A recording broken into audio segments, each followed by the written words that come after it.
Y'all know I'm weird. Whatever. Hey everybody, what's up? It's your girl Bondy Blue. So let's go ahead. Hey everybody, what's up? It's your girl Bondy Blue. Okay, follow me on Instagram and let's get into the video, right? Hey, what's up, everybody? Child, when you might be working for free. Y'all, my last YouTube live that I did yesterday, I had to take it down. I'm gonna put it back up. Hopefully, once it's remonetized, because they was like no ads. They said no ads, and then they didn't tell me why. And I'm like, so you're not even gonna tell me why you putting no ads on my video, so I could possibly cut out whatever the section is that's saying no ads on the shit. So I have re-uploaded it, and I'm just waiting on them to do their checks and stuff. Because right now it's looking like it's fine. But girl, I think, you know what? I think it probably happened because the way I titled my video yesterday. I guess even mentioning children in the comments may not have been a good make for my monetization, girl. I look fine as hell. I needed something to make me feel better, girl. So I'm about to go work out. I didn't work out yesterday because I was tired. Sometimes you gotta listen to your body, but I'm gonna do it today. Either way, I'm just looking at myself and I look good. Oh, girl, I needed it. It's too much going on right now. How y'all fucking with my money like this? Why is y'all messing with my money like this? What did I do to you? Why are you messing with my ends like this? My God, and then everybody want to be talking about, oh, you should be making, help me. Like, help me. I finally got a pitch deck, okay? Holla at me. I need to do new ads, child. Thank you. I appreciate y'all. Lord, more money, more problems. That's how I feel right now. Thank y'all for being here. Okay, hopefully I get monetized. If not, y'all can always support, okay? Because I do have coloring books and puzzles, and the community is not okay merch, because we do know, in fact, that the community, they're not okay. So the QR code up here is for that. Y'all can also tip a girl, you know what I'm saying? Because I do appreciate tips, okay? It don't matter how big or how small, girl. You should tip her. I appreciate y'all for that, okay? Because those of y'all that do be tipping. Also, I'm about to start doing some new members-only content.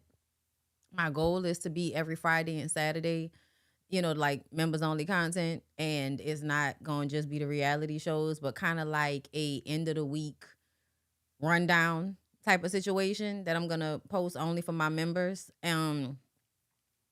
So yeah, we'll do that. I'm trying to decide whether it's gonna be live or not.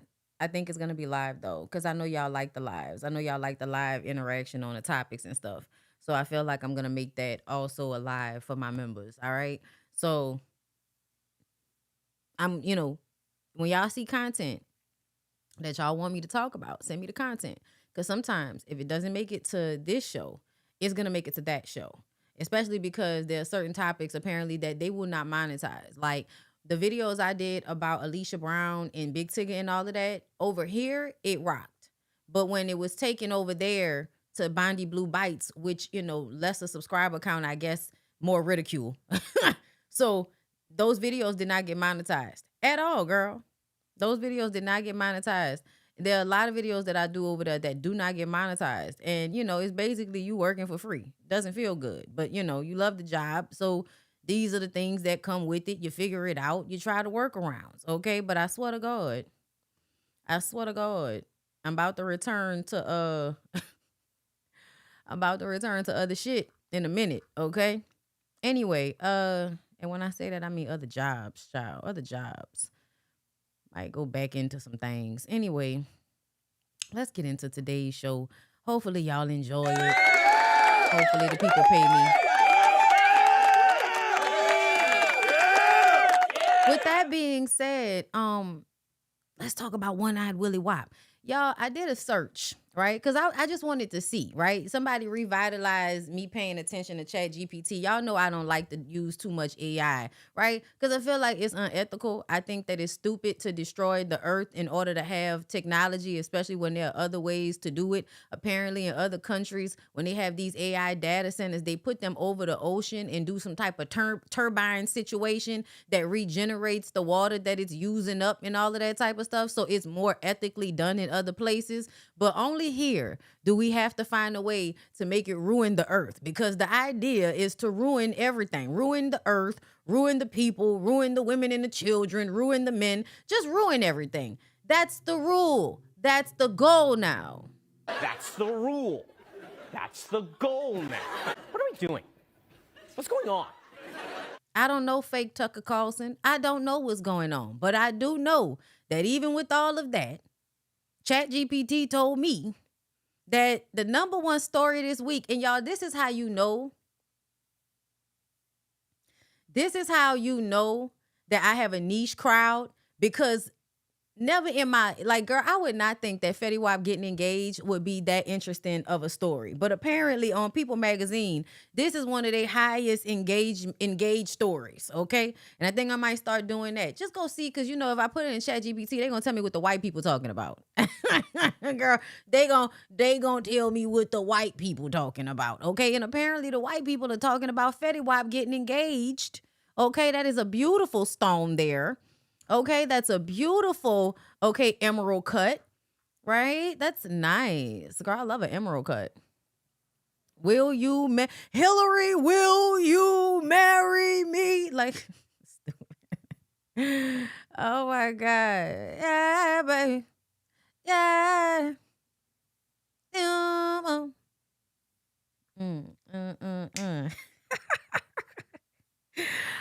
Oh, looking at you like, you find, what is it? Find wine though. Trying to see if I can get from behind though. Trying to remember the song, y'all.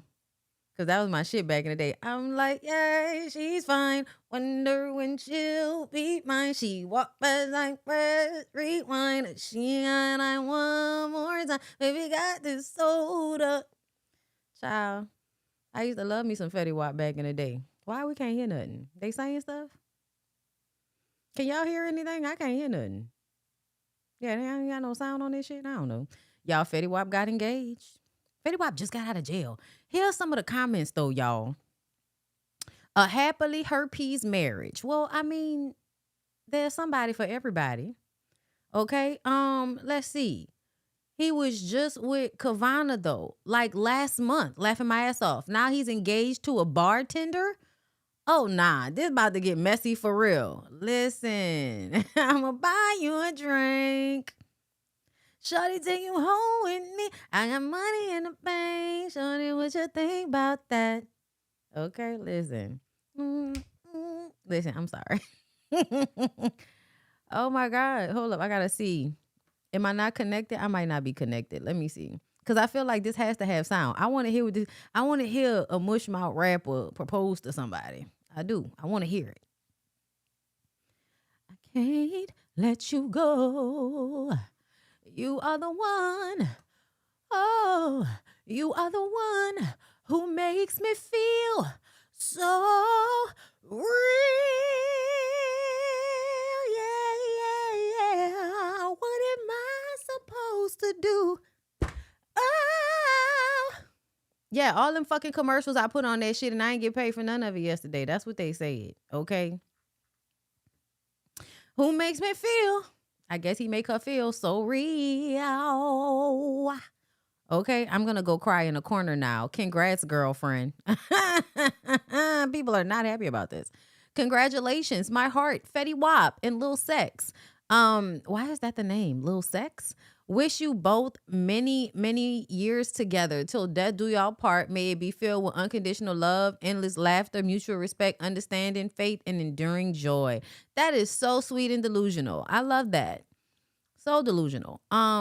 It's a lot of congrats in here. Okay.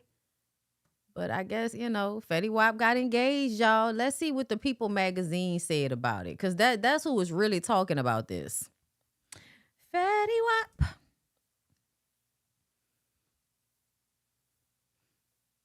a picture of him came up. Yeah, he just got out of jail in January. Y'all, Fetty Wap got out of jail in January. This is July. You got engaged to a nigga. Y'all, I don't know what's wrong with everybody that likes to like run, fall, and jump, hop, skip, fall in love with niggas that just got out of jail. They say Fetty Wap is getting married. The 35-year-old rapper born Willie Maxwell II and his partner Alexis are now engaged. The bride, because I'm saying Alexis because your name is Alexis and your name on Instagram is Lil Sex. I'm sure that's supposed to be a play on your name, but girl, I guess. Not Alexis Sky, girl. Not Alexis Sky. Listen, we would have been shocked. Okay.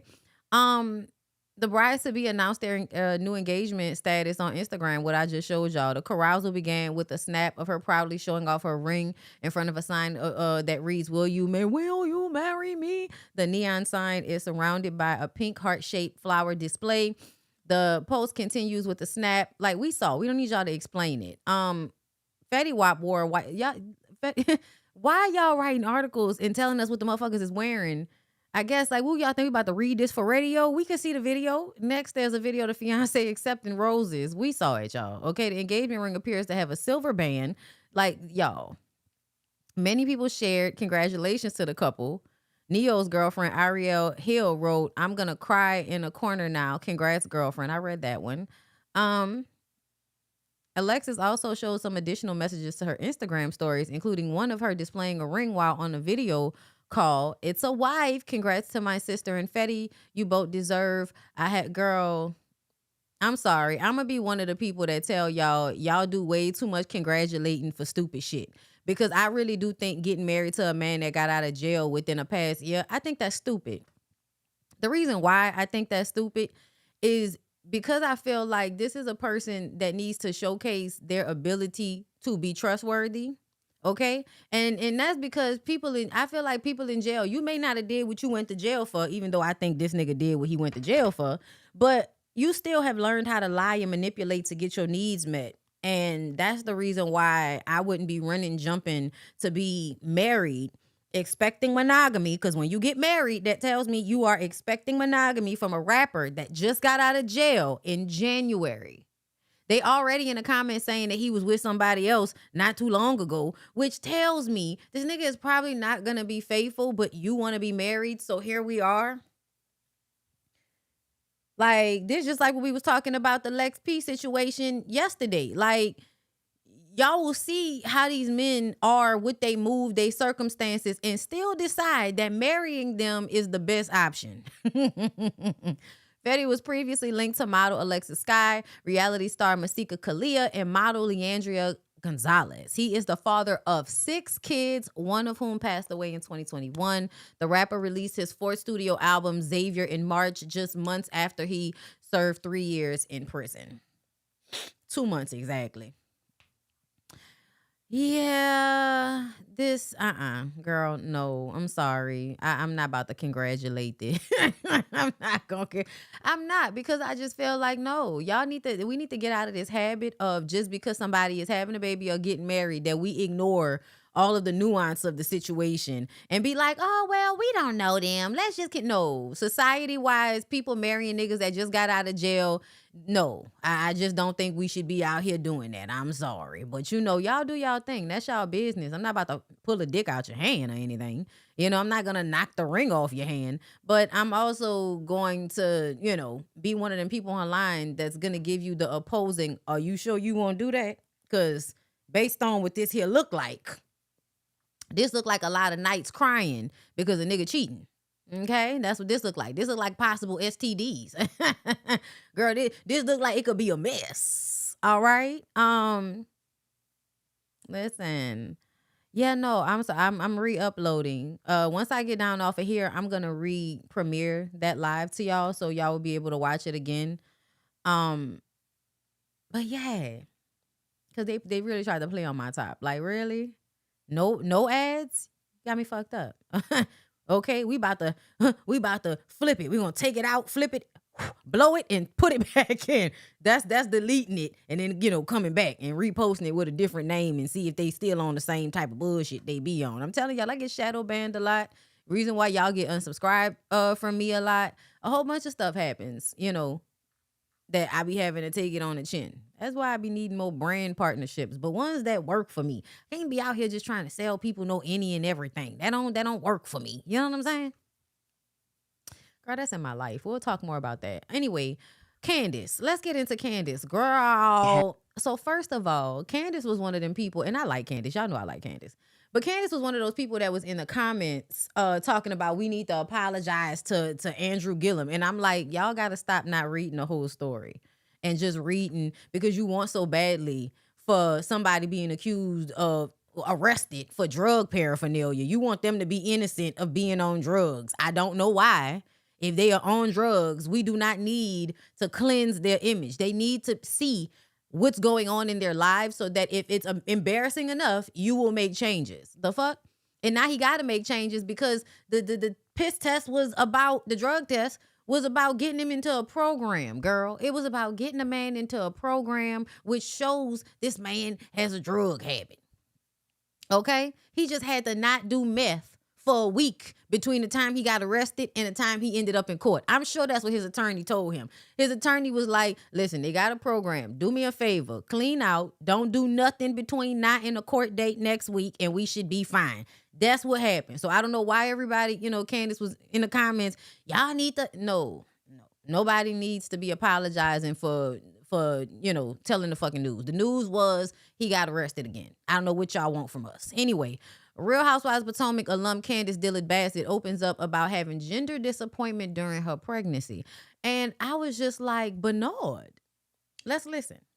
Had gender disappointment that a lot of moms talk about because I really wanted a girl first. And I remember being fine, like in the room because it was my mom, my sister, my best friend, and Chris. And I was like, yay. And then I remember going upstairs to shower to get the paint off me. And I like broke down crying in the shower, like, I always knew that I wanted a daughter. I knew that what was growing inside of me was a daughter. And I was wrong. And I talk about that because we do need to normalize that that is a thing that you can have. And it doesn't mean that you love your... Were you wrong? Let me come back on screen for a second. Were you wrong, Candiace? I don't think you were wrong, Candiace. I don't think you were wrong. The reason why I don't think you were wrong is because all boys start out as girls. Yeah, girl. At the beginning, when you first started baking that motherfucker, just saying. When you first started baking the fetus was female. And then eventually, it became male. Okay? Maybe that's what you was thinking. All right? I don't think this is problematic. Y'all think that's wild? I don't think it's wild to be disappointed that you got a boy. I don't. I think that when you really take into account what it is to raise a boy in this society, what happens to boys in this society, how they become men in this society, right? Like, I don't think that that's necessarily a bad thing to be disappointed because you wanted your first child to be a girl. I think that especially when you think, girl, y'all be having sons and y'all sons will wake up one day and kill y'all. Like, I'm sorry. I hate to say it like that. But I don't think that it's that crazy for somebody to be like, I didn't want to go through what you go through with boys. Because that's just a lot, right? And the reason why I say that is because I feel like sometimes the boys, especially if you go through a hard time in a marriage, the way boys will, especially certain boys, will cling to their father and kind of make the situation worse for their mom. I don't know if y'all have noticed that, but in certain households, not all, because sometimes boys will be more keen to their moms, right? Because she's the more nurturing parent, especially if the dad's an asshole. But if the dad is really, rubbing elbows with his son and then him and the wife get into it, a lot of the times boys will make it even harder on the mom because they're becoming a man. They're becoming a man.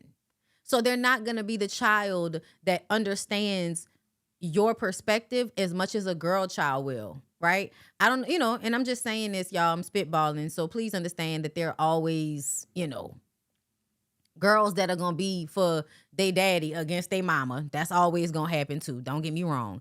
But I can understand having certain fears around having a son. You know what I mean? Oh no, no, no, no, no, no, no. We can't. Please don't use certain words in my comments. Okay. Um, so go through the process of picking a gender if that's the issue. I don't know how to feel. Why would you go through the process of how do you why? Like why would you want somebody to choose the gender this is not even a conversation about, gender as much as sex, but still I understand where she's coming from because of how boys are raised and socialized in our society. Like sons are known to unalive their mothers and shit like that. Like I can understand. Yeah, I didn't want no boy. Okay.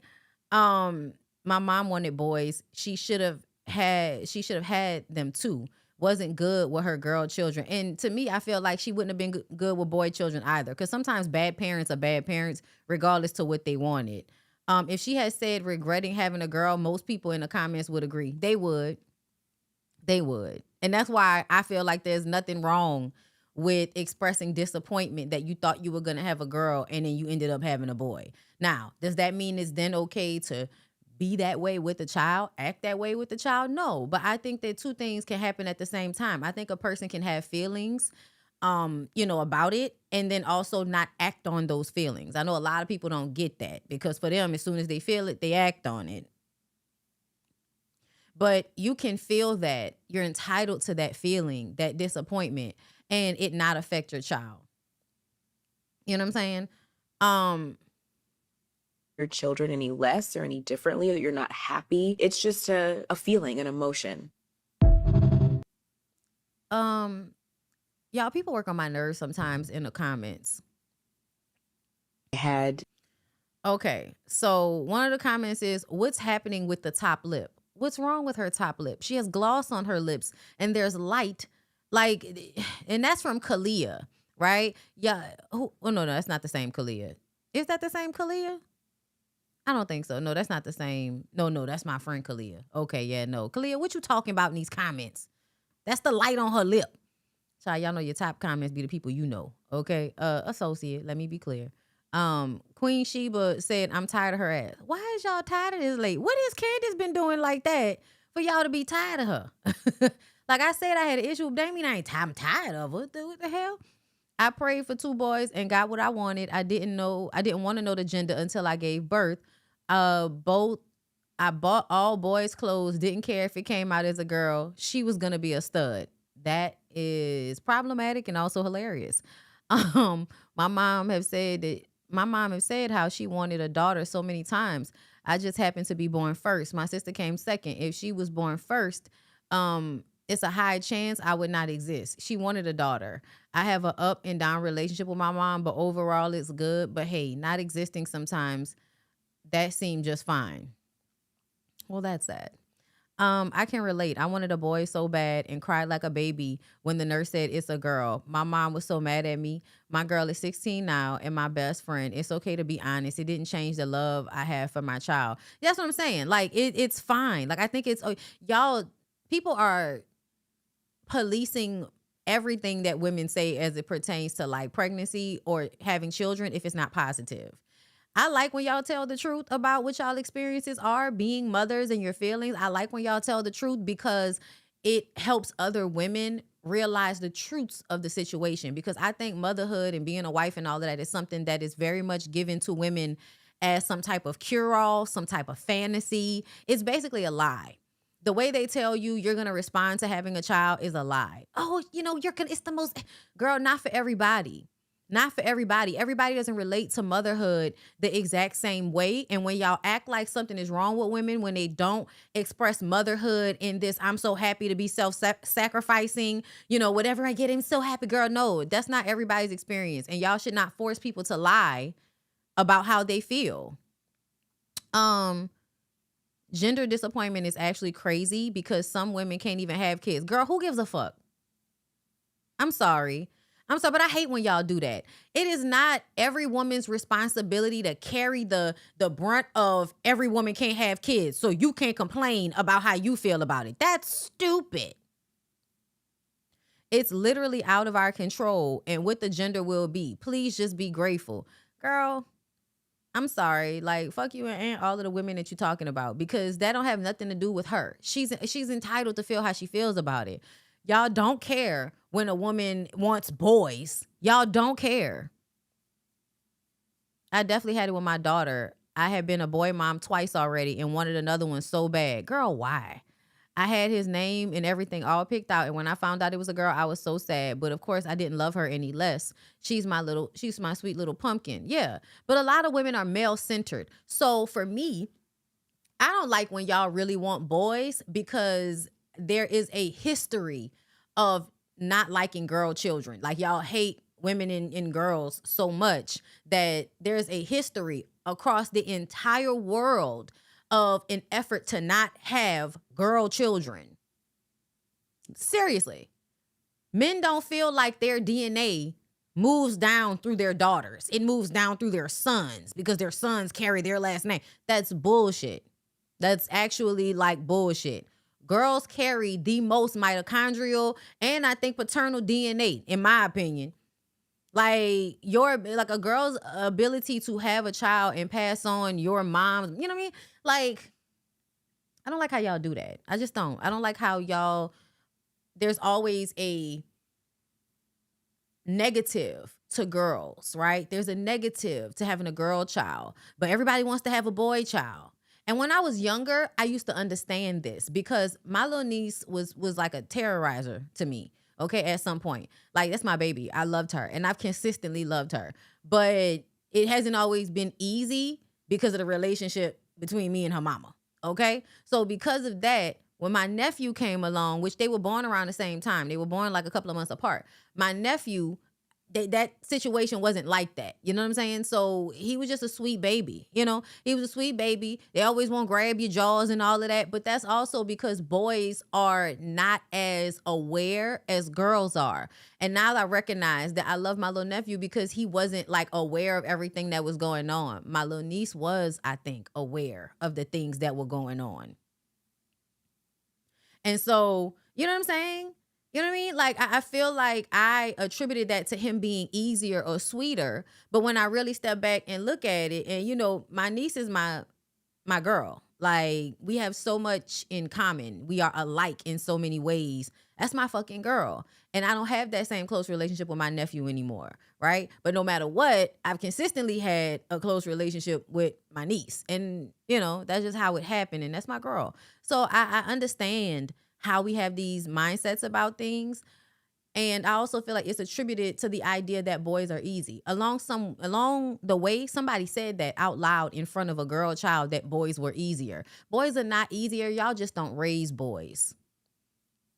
Y'all are not hyper focused on policing them the way y'all are on girls, right? Because it's this don't be gay thing with boys. Okay. You know? Like, it's this don't be gay thing with boys, but it's don't be a hoe when it comes to girls. Don't be a hoe. So it leaves space for, if you're a straight boy, then you can do whatever the fuck you want to do. But if you're a girl, no matter what, it's a problem. So it, you know, yeah, it's not easy, but that's what they would say and that's what they would think. And so for me, yeah, I just kind of feel like, I understand where she's coming from. She's entitled to feel that way. Just like anybody is entitled to feel any type of disappointment. What you're not supposed to do is have a fucking temper tantrum in front of everybody. Like, you're supposed to have emotional control about that. But I think it's okay to be disappointed. You know what I'm saying? I don't know why y'all get so upset at Candiace. Girl, I don't know what that's about. Now, I waited on this story, and I'm glad that I did. But this low-key had me thinking. When I first saw this, Kamora Lee Simmons asked for Tim Lesnar to have primary custody of their son in divorce. The first thing I thought about was how, you know, depending on how old he is, how sons will view their fathers. And fathers, if they are angry with the mother, y'all, they can't help themselves. That's all they talk about around the child is the mom. And they say messed up things in order to change how the children see the mother. I know y'all think that moms do this all the time to dads, but dads really do this a lot. Like, even when I can remember my dad trying to do shit like that when I was a kid until he realized that it wasn't gonna work. Nigga, you meaner than her. You can't try to pull me to your side. That's not gonna work. Okay, you gotta be nicer to me if you want me to be pulled to your side. Okay, daddies that's nice, right? Daddies that's nice, it's easier for them to get they girl children on their side. They know that. But if you mean to everybody, nigga, no, I'm gonna be on my mama's side. She nicer than you. Get away from me with all of this manipulative shit. Anyway, but that's what I was wondering in this situation, if it was a situation like that. Because I just hear a lot about that on TikTok. And, even my friends that have kids, there's always a conversation of when the child goes to the father's house, what they're being told about their mother. Like, that's, So, yeah. Kamora Simmons is asking for her estranged husband, Tim Lesnar, to take custody. That's what they were saying at first. And then an update came today. Okay.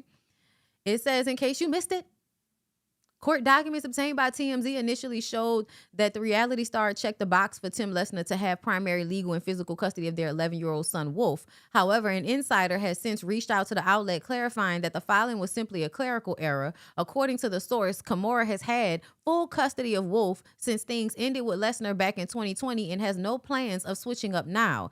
Kamora is still seeking spousal support for herself, asking the court to block any support obligations to Lesnar and requesting that he cover her legal fees. Lesnar began serving his 2-year prison sentence in February for his role in the massive $4.5 billion IMDb embezzlement scheme. Yeah.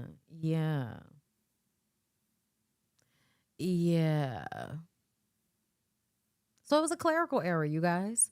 So that's not what it is. Nigga said, I literally bust out laughing when I read this, not because of the topic, but because I never knew she had a son. I be so behind. Is this performative on her part? Someone incarcerated can't have custody of a child, correct? That they said it was a clerical error. Why would this be performative? Like, why do y'all look for... Girl, what would be the point of that? Oh my God, I knew that didn't make sense. Like, come on now. Damn, wait, hold up. He's another baby father? I'm so confused. This can't be true. What the fuck? Why are y'all confused, and why didn't y'all know about the Lesnar dude? Then somebody put in the comments, typical of you, Jasmine Brand. And it's like, why are you saying it's typical of the Jasmine Brand when everybody posted that shit and it was a clerical error? They didn't lie. They didn't have the wrong information. They had the right information. Brother, this is not news. The way y'all be in them blogs commenting, you could just tell hoes be miserable with their life by the way y'all comment. Yeah, y'all, he in jail. Yeah, he was stealing, he was embezzling.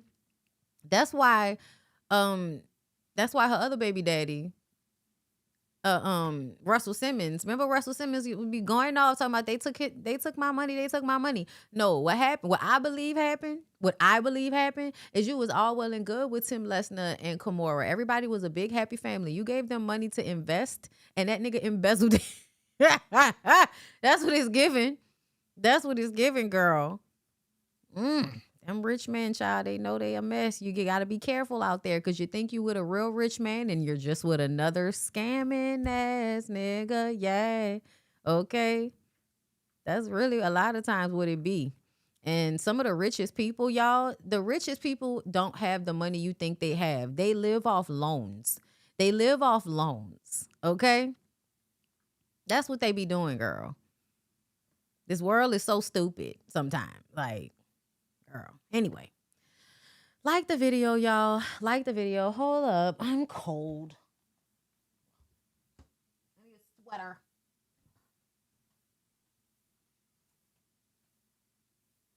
Oh, you are the one who makes me feel yeah.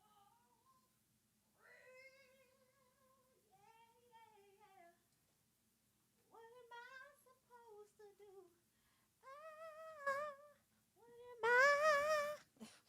I'm back. Okay. It was just quick. I had to go get a sweater, y'all. I'm cold. All right. Back to it. Okay, so y'all know I did not watch this season of Love Island. I think I might have started watching the previous season, but I get so bored. All of them fucking people, all of that switcherooing in the dating. I'm bored of it. I'm not even gonna lie. Like, I'm bored of all of these let's get married relationship game show type situations, because I think it's always fake. I think people are always coming on just to be famous. I don't actually think that these people are genuine. So a lot of times it's just like crazy shit to me. So according to people, fan favorites Olandria and Nick have officially broken up just over a year after meeting on season 7 of Love Island. A source told the outlet that the pair decided to end their relationship because distance and their busy schedules made it difficult to maintain their connection. Despite the split, the source says Olandria and Nick remain close friends, have a lot of love and respect for each other, and plan to continue supporting one another. The couple had largely kept their relationship private after leaving the villa. Some of the comments. I never knew we took it serious that they were in a relationship. Clearly, all we care about was her getting doors open for herself. We could care less about them being a couple. I love this for Olandria. Now she can find her a 6'4" dark skin with waves. Shut up. AKA the contract ended. Brand deals have ended, child. Well, now he can go get Sierra. Oh no, didn't see the year and a day contract ending anytime soon. Correct. Ended. Okay, what's next, y'all? Contract ended. Okay, y'all, what's next? So yeah, everybody's saying that this was a contracted relationship. Hey, Diva. I did not watch Love Island. I watched it at some point, maybe like that first season that Megan Thee Stallion that came on there. I watched that season. I don't really remember. I think I might have stopped watching at some point because I'm not about to keep up with no Big Brother type show. I don't know why. Even the visual of those shows makes my mind go to sleep. Okay. Yes, Jamie covers this. Right. Jamie covers this. She covers all of the Love Island stuff. I do not. Okay. They were only friends in my opinion. Probably. I felt like you could tell that they wasn't really in a relationship because she was never on any red carpet with that man. And she was on every red carpet, like completely by herself as far as I was concerned. That let me know everything I needed to know. Okay? That's why I said I don't really be getting into these reality shows that are about dating because of that reason.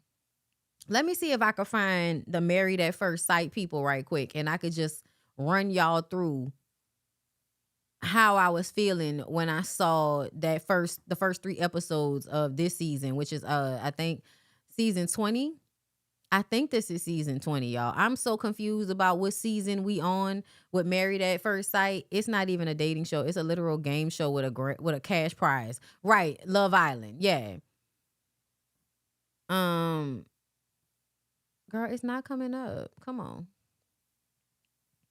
Cuz I want to see if I could pull up pictures of these couples. Yeah, this not it. I don't know what the fuck this is. This isn't it. Go back. It was hard. I don't know why, but it was very difficult for me to find pictures of the Married at First Sight couples by themselves. I guess nobody has done it yet. And this is the first time it's been on Peacock.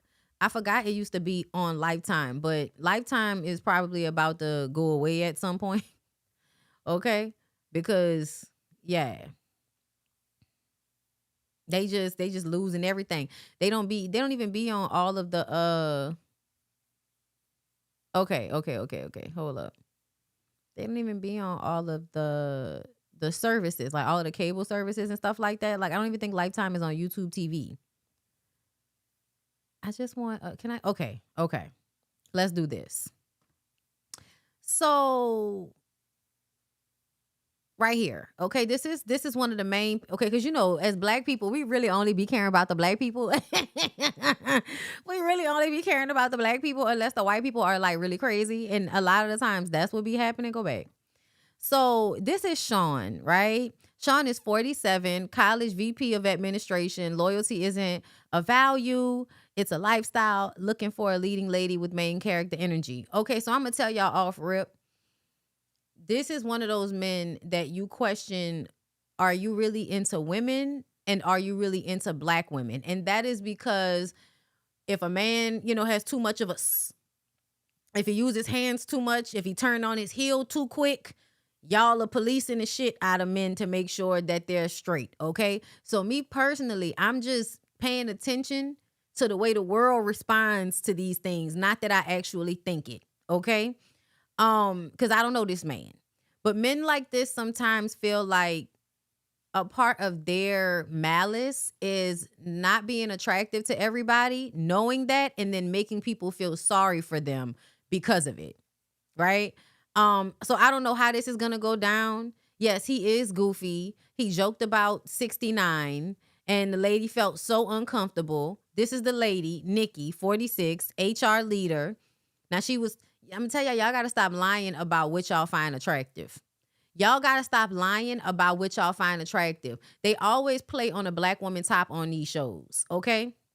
Because they partner her with that man, and you could tell that this woman wanted somebody that was tall, somebody that was making, about $200,000 a year. As a black woman, what she wanted is hard to find that wants a woman her age and intellectual level. So a lot of that goes, nice guys aren't really nice, which is why when men automatically start to make me feel bad for them, I don't like that feeling, because I feel like you're about to start being a complete and utter asshole. That's what it starts to feel like to me, because you're trying to invoke sympathy, right? Like that's what it feels like. So these are just my, first impressions on the show. I don't like that they put her with him. I also think the concept of this show within itself is ridiculous. I'm going to just be honest with y'all. I think for the people that it works out for, that's great. But the idea of marrying somebody that you don't know in a climate where you don't know how you're getting into relationships with men that could be abusive, that could assault you. You know what I mean? Like, you don't know these men. And in real life, you would never automatically move in with a man, marry a man, and you haven't even seen him before. Also, the therapist that matched them, I don't know what the fuck, y'all. It's like they're trying to match people based on their wounds, thinking that these people's wounds are gonna like help each other, right? If your wound is you didn't have, a lot of love growing up, your wound is you ain't have a lot of money growing up. I'm gonna put you with some, I'm gonna put the girl who didn't have a lot of money with a man who got money. I'm gonna put the guy who didn't get a lot of love from his mama with a woman that's really gonna love a man, without the added nuance of when men have certain issues, they can be abusive. And it's not every once in a while. This was another one. Oh my God. Adam was the first person. Y'all, the lady said about Adam, this is when I realized that something was wrong with the therapist or whoever the people are that are putting them together, the matchmakers. Something's wrong with them. The lady said he's like a tin man that doesn't know he has a heart, because this man called and broke up with a girl on camera to let her know he was going into Married at First Sight and he had been matched. He was dating her the whole time, and the girl was mad. And he was like, I didn't really think that she would care. I didn't think she was worried about it like that. And it's like, that's probably because you're a douchebag. So they put him with this lady right here. And these men this is Married at First Sight. These men are hyper focused on how women look, especially the white men. It's always oh my God, like y'all want models that just so happen to be regular girls. And sometimes I feel like no matter how beautiful these women are, the men will find a way to make it seem like they're not as beautiful as they are. So I was just like, yeah, a tin man with a woman that you could tell, there's a desperation for these women to get married. Like even in the trailer, I'm just ready to find my husband. I'm ready to find my husband. Why are you ready to be married to somebody that you don't even know? Like I'm not getting over that, right? No, this lady is a program manager. Okay, it be regular pretty people, but I feel like these men are so superficial, so surface level, right? Y'all know how I feel Y'all know how I feel about men that look like this. And this man has mommy issues. Okay? This man's daddy is a terror. First of all, when I found out that the daddy who was making jokes about his son having a hard on, he was basically, y'all know the homeboy that is old and out of touch, and he's always trying to punk the other young men in the group. You know what I'm saying? Always trying to make it seem like they're overly emotional. You're too soft, all of that type of shit. Mecca's daddy is that type of man. To have a man that is like your goofy, problematic, older homeboy, I think that's a problem. He said his mama left and then his stepmom left and his siblings moved in with the stepmom because the dad is a terror. That's why. You could tell that the daddy was a terror from the way he was moving. Even him wanting to embarrass Mecca. The speech that he gave at their wedding was one that was basically embarrassing for him, and he just laughs it off. But a man that has to laugh off that type of like verbal abuse that often in a relationship with a parent, that means you barely got any type of emotional support when you were a child. If you never got any real emotional support as a child, it's going to be very difficult for you to have empathy for a partner when you get upset. So I was not looking at this as a good situation. Okay? They put him with her. Beautiful. Okay? Belle Jolie. Belle Jolie is a woman that also did not have a 2-parent household. So she had a single mom, really loves her mom. Her mom got up there and said beautiful things about her. And because I feel like the mom felt that the daddy was up there fucked up, the mama said something even nicer about the husband, about Mecca. And I was just like, the fact that her mom got up there to say something nice to that boy, it was to offset how his daddy got up there and tried to humiliate him. That's what it felt like to me. I almost felt like the daddy was hoping that he would get with a woman that wasn't attractive so that he could clown him even more. But the dad seemed to get like a lot of joy out of clowning his, his son. And I think it's so fucked up. So I think that she's going to have issues. The thing I didn't like about why they put them together, because this woman is thinking these two people have had family dynamics where they didn't get the support that they needed. His mom left, her dad left. They both really want family. I'm going to put them together. No, the problem with this is when two people have abandonment issues like this, they will stay in relationships longer than they actually should because they're trying to fix the wound that they think they have. The wound is, for them, what they think, I didn't have a 2-parent household. That's what they think the wound is. The truth of the matter is, it's not that you didn't have a 2-parent household. It's that you did not have 2 parents that were active and supportive of you. So you feel the loss of that. Because based on this society, y'all supposed to have mom and dad. And when you don't have that, you feel like something's wrong with you because you don't have what everybody else has. That's why I feel like these very starch family rules that y'all want. Oh, the family is a man and a woman and children. No, a family is whatever the fuck people decide it is, because sometimes what is actually best is for a man to not be in a household, right? Or for a mother to leave because she's abusive. Who knows? But sometimes it's best for the fucked up parent to not be there. So I feel like these two people will probably stay in this relationship longer than they should because of that. I also feel like I don't know how receptive he's going to be to her, while simultaneously I'm also wondering how much he's going to be like trying to get a mommy out of her. That's going to be exhausting. So yeah, I don't feel good about that. Devin got highlights. I don't trust anybody with, any man that gets like these types of highlights. Not coloring their hair specifically, but these types of Backstreet Boy, highlights. It's giving fuck nigga for white men. You know what I'm saying? That's what it's giving. I want it that way. Tell me why. I'm worried. Caitlyn. Oh. Caitlyn look like she gonna dog that nigga out. She look like she gonna drive that nigga up a wall. Oh, you thought you was fine shit in this relationship, huh? I'm gonna have to show you. That's what she gives. She gonna show him something. Nick, okay, now a full-time influencer, product manager. That means he can. We know what he came to this show for. He came to this show for fame, y'all. Courtney. As soon as I saw Courtney, I thought to myself, conservative, non-emotional parental figures, and you were probably given a lot of body image issues from your parents as well, especially from that mama. Y'all, when I was telling y'all yesterday about the mama whose eyes was like this, she was very thin. Her hair looked like somebody, she had teased her hair for dear gosh, like she got electrocuted. Women like that, to me, when I superimpose what I think on it, because I could be wrong, right? Like, I don't know these people. I want to be very clear. This is just like what I felt and what I was thinking about. I don't know if it's true, okay? Just to be clear.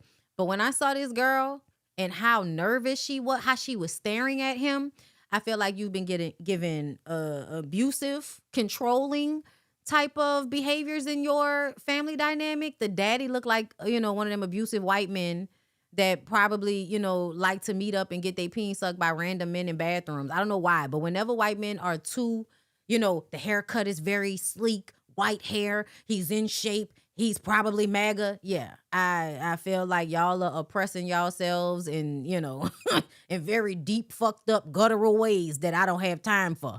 But it definitely gives those men tend to be like, on those wives. Are you doing what you're supposed to be doing? It's supposed to look like this. The house supposed to look like this. You supposed to look like this. And if you don't look like this, then I'll cheat on you.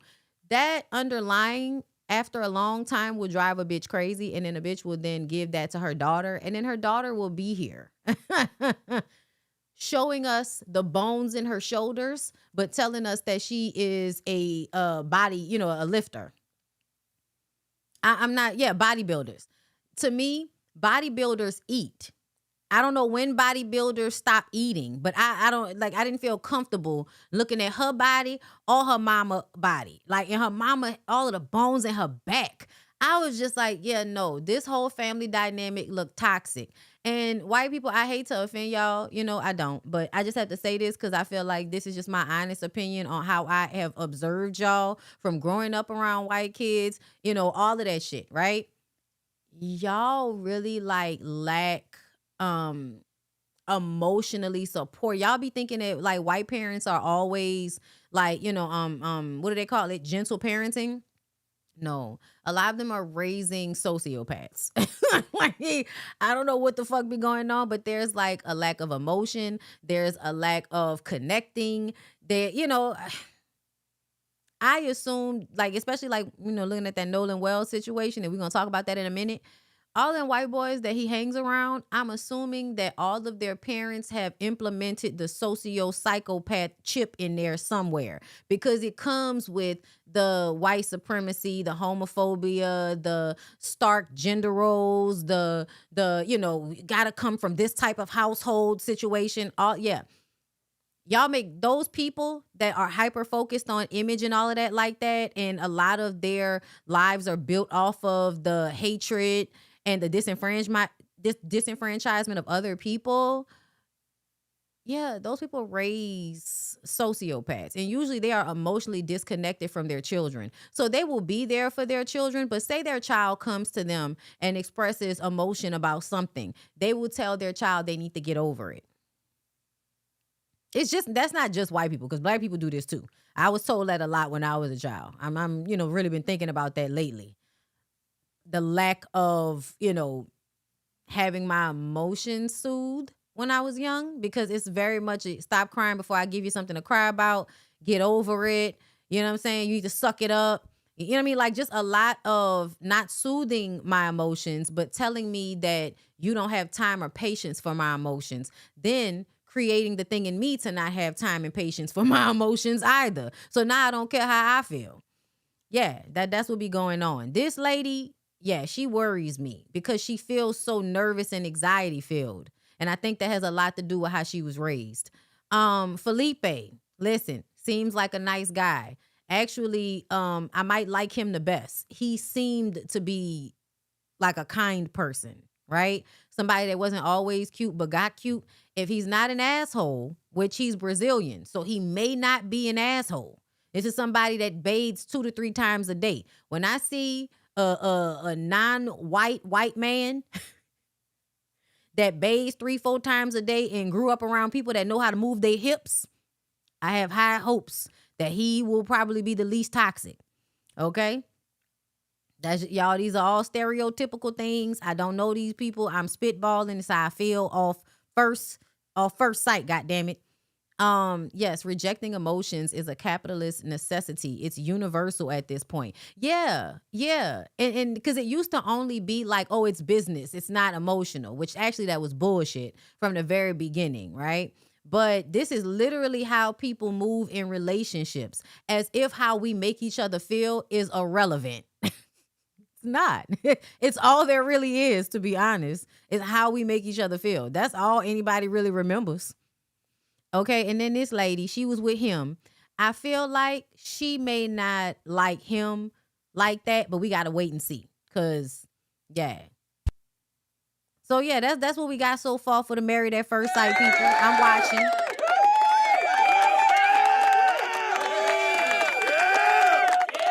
Yes, you missed it. Rewind me a little bit. I talked about Mecca and his daddy.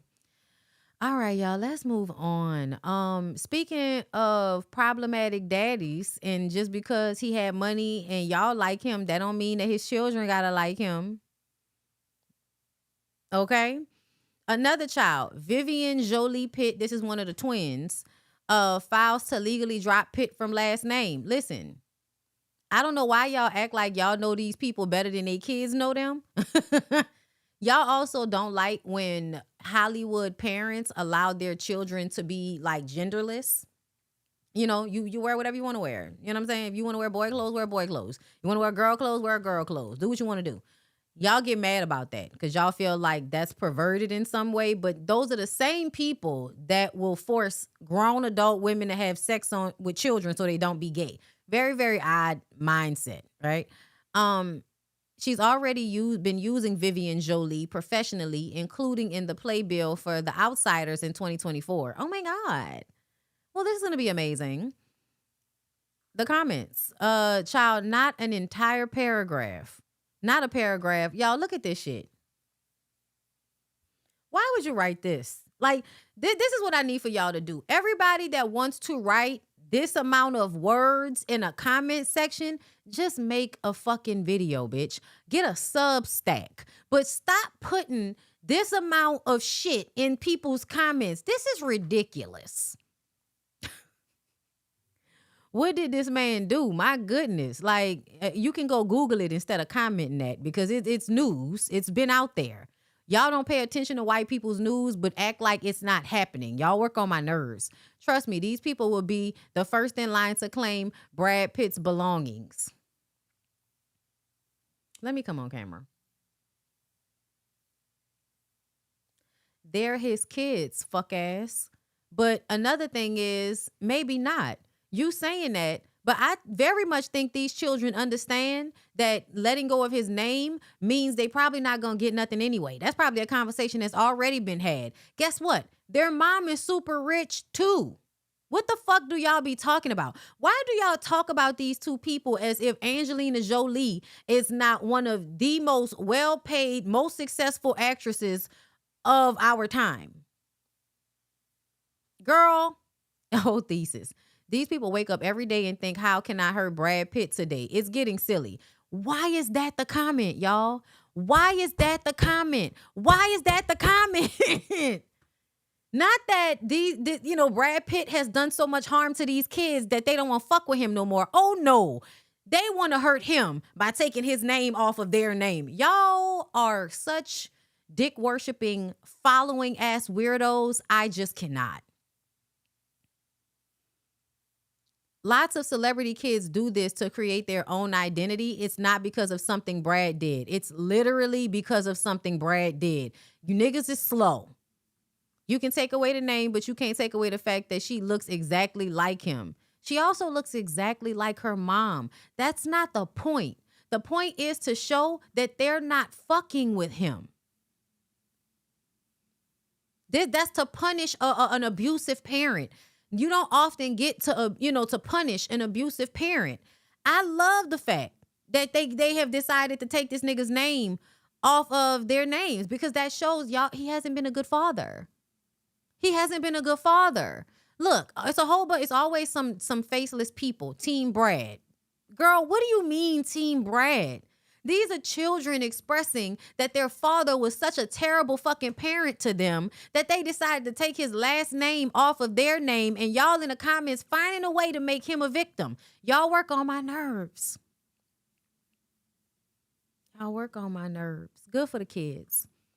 More family drama, y'all. Chadwick Boseman's brother is asking for the court to remove his widow over claims that she mismanaged his estate. Okay? So nearly 6 years after Chadwick Boseman's death, his brothers, Kevin and Derek Boseman, are petitioning a Los Angeles court to have his widow removed as administrator of his estate. Now, I'm going to just tell y'all off rip without knowing nothing that's going on. This sounds like some bullshit to me. Why, after this woman then been with this man through all of this, this is his wife. This is who he chose to leave his things with. Who the fuck are you? I know y'all are his brothers, but y'all know in the confines of a marriage and how that works out, the other family members, I always feel like I don't really be trusting y'all all the time. So what you coming over here, y'all want y'all brother money, so y'all want to try to take his wife off of her name, off of the estate, so that you could get his money? Because you think you gonna manage the money better. Is that right? People that really have money and know how to manage money don't fight other people for their husband's money. They just don't. They don't be worrying about that. In documents obtained by TMZ, the brothers allege Taylor has left the entire family in the dark about the estate status, despite a 2022 court order granting their parents, Leroy and Carolyn Boseman, a combined 50% share. That order gave Taylor control over the remaining half after Chadwick died without a will in 2020. Oh yeah, I forgot he didn't have no will. Why would you not have a will? I know he did, but like, nigga, what type of shit you was on? You were famous. Why would you not get a will? I don't understand. Like you rich. Kevin and Derek claimed that nearly 4 years later, she still has not finished distributing the estate's assets, including more than $3 million across various bank accounts, along with movie residuals, royalties, image and intellectual property rights, investments, and insurance policies. They are asking the court to hold Taylor in contempt, force a full accounting of the estate within 30 days, and permanently remove her as administrator in favor of attorney Jason Rubin. They are also requesting she be barred from signing major contracts tied to the estate without family approval, and that she cover their legal fees.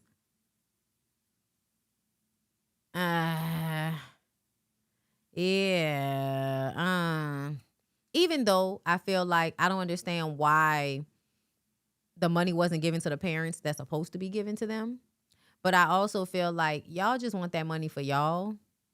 I think taking her name off of it is a bit much to me. Let's read some of the comments. As a person who is currently in admin on an estate, it's a lot of work and things have to be reported. So it's hard not to follow the rules knowing you'd be responsible. I love to hear her side of the story. My thing is, he didn't leave a will for a reason. So obviously he knew everything would go to his wife and children. If he wanted the family to have something, he would have did a will and left them something. We know our family better than others, so I'm not going to judge this outcome. And that's another thing. Like, could it possibly be the idea? Because I feel like you should have got a will that dictated what she got, okay? And so that they could not go to court. Get your words together. So they could not go to court against her the way that they did, because it seems as if this is not something that he wanted. This is something that the people were able to go and fight for. And a lot of the times, the men's families, they're not really good people. That's why they cling to their wives and the families that they create. Because a lot of times they come from unsupportive parents and unsupportive family members that just want access to what they have. So yeah, I don't know. Let's see. So keywords: combined share, granting their parents, finish distributing. Sounds like entitlement from siblings over something that was never given to them. They sue and she's responsible for their legal costs. The nerve. Stop saying leave her alone. She didn't distribute the money. She's wrong. Glad they are taking her to court. Chadwick will want his family straight as well. If that's what he wanted, he would have put that in a will.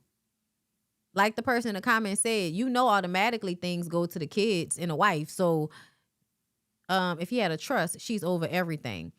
And that's a possibility. I have a feeling these brothers are selfish looking for a payday. That's what it feels like. Family stuff is so messy once a rich family member dies. Absolutely. It definitely gives it's all about the money. Yeah. I don't necessarily like this, but I guess we'll have to see what's going to happen with it. But yeah, I mean, I'm the type of person that would be fair. You know what I mean? Sounds like some gold diggers. Right. I want to know, were y'all there helping take care of that man when he was sickly and shit? Mm-hmm. Because that's how they be. They don't be nowhere around when you need them. But when it's time to get a check, here they come. All right, y'all. Let's get into this Nolan Wells situation. So, y'all, attorney Ben Crump joined Nolan's parents, Christine and Elmore Wansley, along with the NAACP president, Derek Johnson, at the NAACP's National Convention in Chicago on Wednesday to share the preliminary findings from an independent autopsy the family requested. At this stage, both the cause and manner of Nolan's death remain undetermined, according to forensic pathologist Dr. Roger A. Mitchell Jr. The examination found no fractures and no signs of deep tissue injury throughout most of the body. One small area of discoloration on the back of Nolan's head was identified for further review, though the report emphasizes that the finding alone is inconclusive. That's very interesting. Dr. Mitchell also noted that the examination faced significant limitations. Several organs had already been removed during the initial autopsy, and Nolan's body had undergone advanced decomposition by the time the second examination was performed. As a result, the report states that a definitive conclusion could not be reached. Nolan disappeared during the July 4 boat trip with friends near Horn Island off the Mississippi coast, girl. And this is one of the things that adds to my feelings, that you cannot trust large groups of white people and you cannot trust large groups of men. Okay? I'm so sorry. They might be one person in there that's a good person, but they not strong enough to fight all of the ignorant motherfuckers that they're around. So that's why this type of shit scares me off rip when you see a black boy somewhere with a bunch of white guys, with a bunch of white boys. I'm sorry. I don't think that, I don't think that the white people are going to protect you, girl. He might have fell on the back of his neck. That's an option. Who knows? Inconclusive. It definitely feels like foul play. I don't care what nobody talking about. It feels like foul play. And then here's why, Kevin posted this. Nolan Wells' friend Warren breaks his silence on the story of Nolan and the 4th of July. Warren sat down for an interview with MAGA podcaster Officer Tatum to discuss what happened. The interview was split into 2 parts, and the initial part does not include any mention of the group leaving the island. So here's the thing. This is automatically a red flag for me, because you went and sat down with a MAGA podcaster about not the disappearance, but the killing of your one black friend amongst a whole bunch of white people. And you decide to go talk to somebody that is black, but has internalized racism so much that it doesn't matter. Yeah, it gives you, when talking to a black person that you would feel safe with, that is on y'all side of things, that likes to ignore racism and find any other reason for some shit other than the fact that, white people are still raising their children to hate black people. Even if you think it's cool to be their friend, it's always some underlying. If you have to choose between yourself and them, you always choose you. You always choose white. You don't do what's right. You choose white. That's what I feel like a lot of white kids and white people, period, are being taught in their families. Roughly 20 to 30 people coming on 3 separate boats with us. And so we were all following each other out there as one big group. It wasn't just me and Nolan and a couple other of my buddies. There was 20 or 30 people spread out where we all met at the dock before, and then we departed to go to Horn Island. It wasn't just a couple of us. Horn Island on the 4th of July is the most popular day to be on the water throughout the entire Gulf Coast. I mean, everybody and their mom is on the water on 4th of July, you know? I also There's no feel telling. like I mean, roughly probably 2 to 3. I also feel like I grew up around these people. Right? I don't know if y'all know this. I went to a lot of like mixed, schools early on. My parents wanted me to be around white people so I would be able to know how to deal with them. So I grew up in spaces and around white boys that were camouflaged everywhere for no fucking reason. And a lot of the times, like without fail, there is a mom that's either disassociated and babying the piss out of them, and a father that is emotionally distant or abusive or has very high expectations or is just mean and talks to the mama and the kids like shit for most of their life. Those kids grow up, seem like they decent, but eventually the chip that's put in them from very early on awakens. It's the same thing as in the 90s when you had white friends that listen to black music. By the time everybody got to be in their 40s, they've gone back to their white conservative side after being over there with the black people during the 90s. Y'all remember that? Early 2000s. That happened a lot down here. So I've had a lot of been around a lot of white boys, and some of them are cool. I'm from New Orleans. So some white boys be cool, y'all, for real. But most of them are sleeper agents, as far as I'm concerned. Racist sleeper cells that, will hang around black kids and act like they're all cool and everything, and times are different. Racism isn't real. But if something goes down and a black kid gets into a fight or altercation, he might end up dead and nobody's going to say anything. Maybe even 4,000 people out there. Where's Nolan in this in comparison to where you and others are at? I talked to Nolan, and Nolan was drinking. Everybody was drinking, most of everybody. And I mean, Nolan seemed completely fine every time I talked to him. We had just regular conversations. Nolan was not just a best friend of me, but he was a brother. I grew up through And see, y'all hear it, huh? elementary, middle school, high school, and even our freshman year of college. I'm going to tell y'all. Because black people think that white people are teaching their kids the same thing that black people are teaching their kids about being, respectful and inclusive of other people. White people are teaching their kids how to pretend. I'm sorry, y'all. I have to have this very real conversation with y'all because that's what is going on here. Yeah, you grew up around him, and that was supposed to mean that you would humanize him. But when it's large groups of y'all, no, that goes out the window. Y'all have a history of being in groups and hanging people from trees and then setting up food and blankets down below the body so you could watch as the person struggles, defecates on themselves, and eventually passes from asphyxiation. Y'all like to sit under dead bodies and smile and have a good time. This is the history of white people. Just because y'all like to ignore it and act like it's not real doesn't mean it's not still here and it's gone somewhere. It's in these kids. It's in these kids, and it's all good as long as the black kids are getting along with them. But as soon as the black kid is no longer getting along with you, then you remember what your parents told you, that it's us versus them. Yeah, y'all could have a good time. Y'all could laugh and party and all of that. But please remember, you're not supposed to actually see them as your real friends. You're not supposed to see them as people you genuinely care about. That's what white people teach their children about black kids. Be their friend, but don't really care about them. We had roughly 20 to 30 people coming on 3 separate boats with us. And so we were all following each other out there as one big group. It wasn't just me and Nolan and a couple other of my buddies. There was 20 or 30 people spread out where we all met at the dock before, and then we departed to go to Horn Island. It wasn't just a couple of us. Horn Island on the 4th of July is the most popular day to be on the water on, throughout the entire Gulf Coast. I mean, everybody. Yeah, they're definitely protecting whoever did it. Like, they're definitely protecting whoever did it. Because something happened. It may not have been a plan, but something fucking happened. Let me see.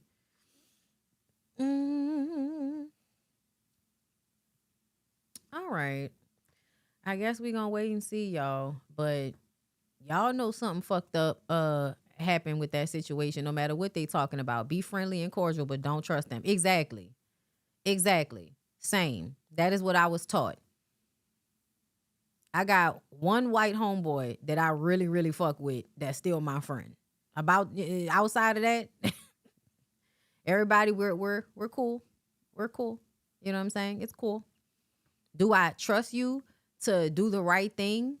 No, I don't. I don't trust any of them to do the right thing and to know the difference between right and wrong, because for them, right and wrong is what's of benefit to me and what's not of benefit to me. The right thing is whatever's of benefit to me. The wrong thing is whatever's not of benefit to me. That's how their morality works. So I don't trust. I'm sorry. I saw Nancy Grace ass got on the job. All right. So y'all moving along, everybody moving along. I hope y'all are enjoying the show. Please don't forget to like, subscribe, comment. Okay, we are going to Mauritius. I just got my plane ticket this week. I am so excited.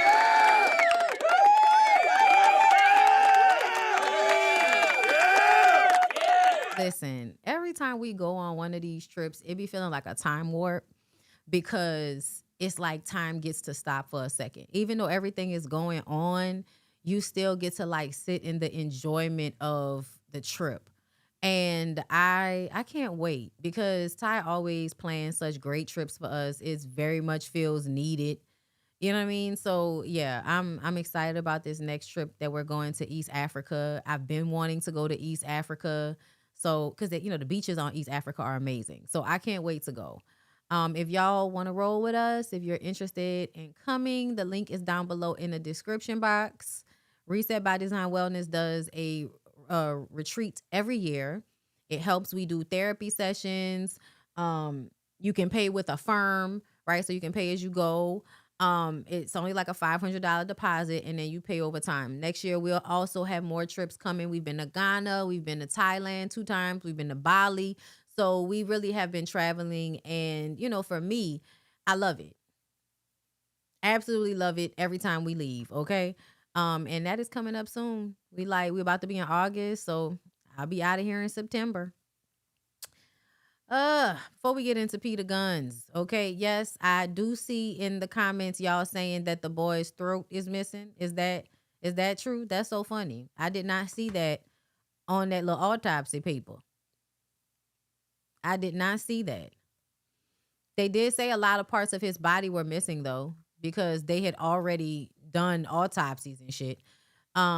The Mississippi coroner has his throat. Oh, wow. Well, that's interesting. Remember, this was the second autopsy. The first autopsy, more than likely, took some things for it. Yeah, exactly. Exactly. I read that part. I guess everybody missed that part. But yeah, they said that parts were missing. And at this point, it's kind of like, it's obvious that something is going on. We found out that he didn't die on the island, because he was at a pool party that was on the mainland at somebody's house. Somebody's parents were there letting them teenagers have alcohol. I think that everybody is being quiet about this to protect the adults that were probably allowing for that shit to happen. I think I saw some people saying that in the comments. I agree. But I also feel like it's a possibility he got into it with one of the kids, or one of the parents did something to him because he got into it with one of the kids. Because again, like I said, as a black boy amongst all of them white people, you can't get into a fight. You can't get into an argument. You gonna feel like these people actually care about you because you grew up around them. You have to understand that that's not how they work. And that's so important to teach these children. That's why Amber Rose is such a fucking nincompoop, right? Because you're talking about, I don't teach my sons all. Yeah, we know, bitch. And you're not the one to teach them. They daddies need to teach them, okay? Also, I heard, because people was disagreeing with me about Amber Rose being biracial because they don't believe her mom is black. They feel like her mom is biracial. And they say, I saw people saying, if you Cape Verdean, that doesn't mean you're black. And I just kind of feel like there's a point in this conversation when y'all are being so specific about what y'all feel black is. Black is not just American. What we come to understand now is black, to me, is starting to appear like somebody that has mostly African and indigenous DNA. That's what it's starting to seem to me what black is. If you have, mostly black and indigenous DNA, okay? and you show up in the world with a skin tone and living in an area that is associated with Black people, right? So to me, regardless to what anybody wants to like, you know, because y'all love to get specific. When I looked at Amber Rose's mom looks like the light-skinned Black ladies that I grew up around that have 2 Black parents, but they're light-skinned Black ladies. They might have a finance, but I'm also from Louisiana. So there is more of a mixing that happens here. So our Black people don't look like the Black people everywhere else. But as far as we're concerned, our experience, how we've been categorized over the hundreds of years of living in this state, you're Black. So I don't know why we like to argue all the time about shit that y'all know what the fuck we mean. When a Cape Verdean woman with brown skin moves into the Philly slums with her half white, half Cape Verdean daughter, what she is going to become in American society is a Black lady with a biracial daughter growing up in the hood as a single mother with mental health issues. So when I was talking about Amber Rose and her experience, it's based off what she's already told us before she decided to go MAGA. Before she decided to act like racism did not affect her childhood. And that is the point that I was making. I didn't say that Amber Rose was Black. I said Amber Rose was biracial. And I stand on that because her mom is not white, but her dad is. That's still biracial.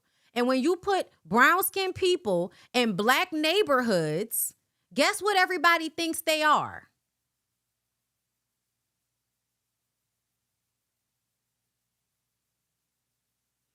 Bondy on tether timing. What the fuck does that mean? I don't know what the fuck that means. I think people need for us to fit into a certain phenotype. And that's another thing. Like, in all honesty, y'all, her mom doesn't look that different from my mom and a lot of the women that I grew up around that are very much Black people. Black doesn't just mean American.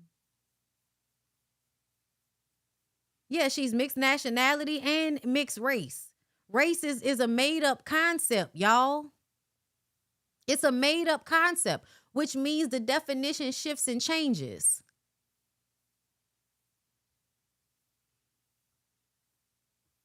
Amber's looking for acceptance of some sort. Absolutely.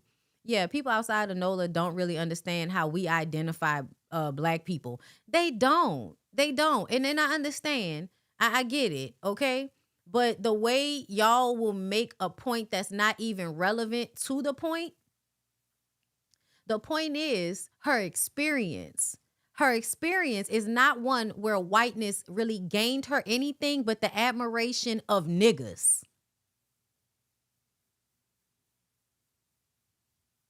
Having that white daddy didn't add nothing but having a parent that you feel like hates a part of you. The fuck is...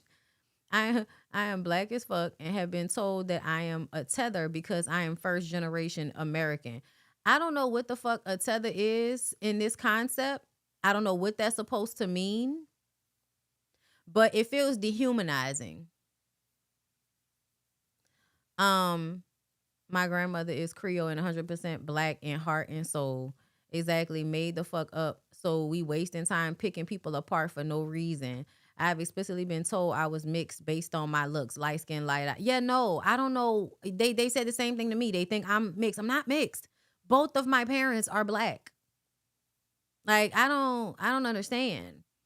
Remember, her Cape Verdean family didn't show up to her wedding to Wiz Khalifa. No, I definitely think that she's been angry with the Black community for a while, and the way she shows up on social media is a reflection of that. We're not even supposed to be talking about her. I don't think Amber does identify as Black. I think she identifies as biracial. I don't think she identifies as Black. Tether is such a cruel word. It is dehumanizing. I know people better get the fuck out my comments with that shit. I'm a Black Brit and I get called tether it's a way of saying non-American black people. What?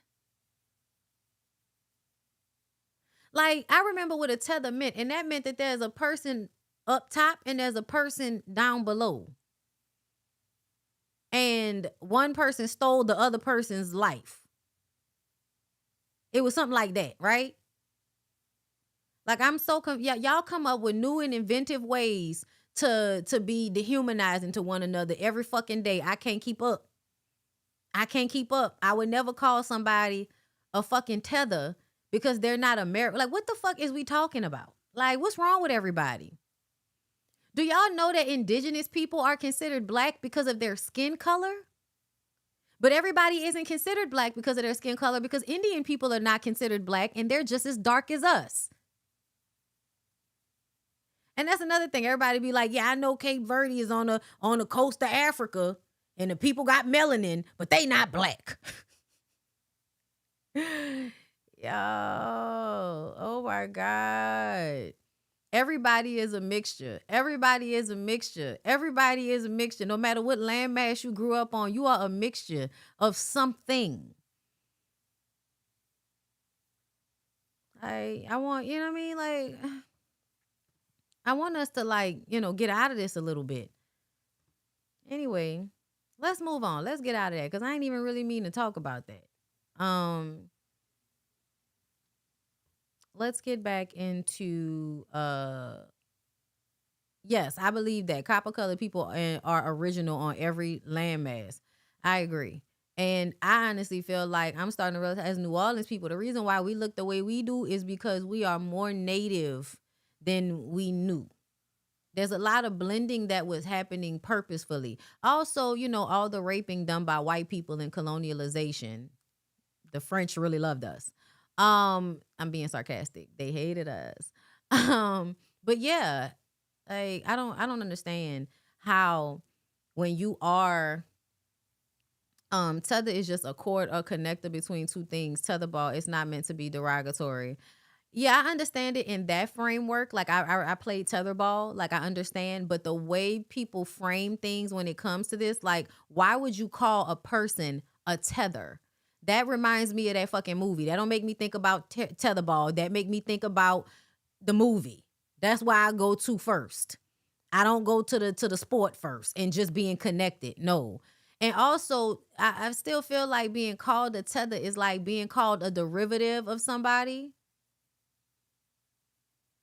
And the only people when we talk about derivatives, like, you know, I've said that about, you know, the Latina people, because to me, are you not the product of white, black, and indigenous people?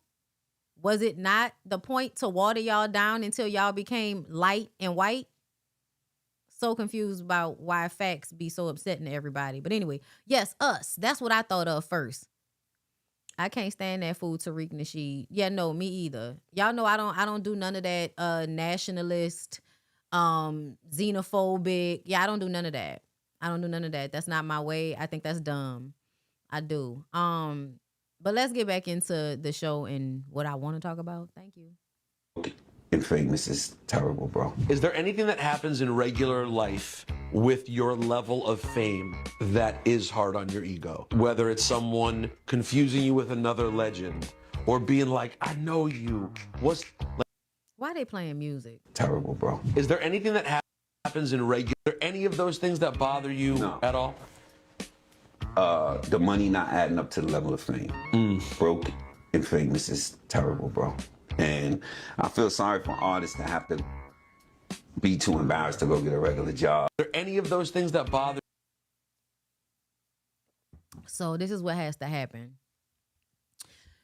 You have to have a mechanism inside of yourself that when you know you have to do something and people may look at you like, oh, that's whack, you should be ashamed or something like that because you famous, what you doing in here?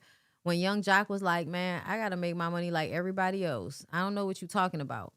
Those people are dumb, right? And I say they're dumb because they really think being famous means that you have money, and those two things don't mean the same thing. We've learned that more and more. How many of these famous people are fucking broke and don't have any money and really have to work themselves to death as they get older. They got to come back out and do shows that we thought they was going to sit down somewhere and retire, and they had it together, but they didn't. They didn't, because artists are often taken advantage of. Artists are often raped when it comes to the financials and when it comes to their bodies, y'all. There's a lot of spiritual components to these things, but the raping of the artistry, the raping of the artist, right? That's another part of the crude, fucked up capitalism, system that we live in, that just wants to keep taking and taking and taking and taking from things and never giving back enough to replenish it. That's that greed shit that our country is now built off of. Greed is y'all's real religion. One thing that I feel like everybody need to understand about life, and I'm very grateful that I feel like my parents and my family kind of understood this. There's no such thing as feeling shame about doing what you have to do to take care of yourself. There's no such thing. I was very much prepared at some point to have to go get a fucking job at Walmart because I refused to keep going through what I was going through at the news station. If this wasn't going to be making me enough money, I was prepared to go and work anywhere. I was an assistant at my friend's shop for a little while, okay? But I talked too much, so I had to go. And also, I noticed like a lot of her clientele, they would assume that I was much younger than I was. And, it was very weird the way they were relating to me, as if I wasn't a grown-ass woman or something like that, because I was being an assistant. And it's like, girl, I'm college educated and technically retired from the news business and trying to go out on my own. And I am willing to do whatever to make sure that I'm still okay. And you can't shame me about anything. Like I very much have cemented that you cannot shame me about anything, especially if I felt like that's what the fuck I needed to do. So I feel like, the rappers and all of the entertainers and everybody that be having that shit in y'all head, a part of the reason why you feel like you should feel shame is because you really think this is your fault. I keep trying to tell everybody, and I have to remind myself of this all the time. Y'all, being broke, us not having enough resources, it's not our fault. It's not our fault. It's not. Just like my video got demonetized yesterday with no explanation, no ads. Everybody knows that in order to not have to pay people, YouTube likes to suppress content when they feel like it so they don't have to pay you a certain amount of money. That's the games that people like to play. It's not our fault, y'all. It's not your fault. So one of the main things I would impress all people to gain as something, that they carry within themselves is do not allow people to shame you about what you have to do. It's not that I have a problem with them perceiving me as young, but when they perceive me as young, they feel like they can have like a disrespectful tone or view towards me because of the way they're seeing me.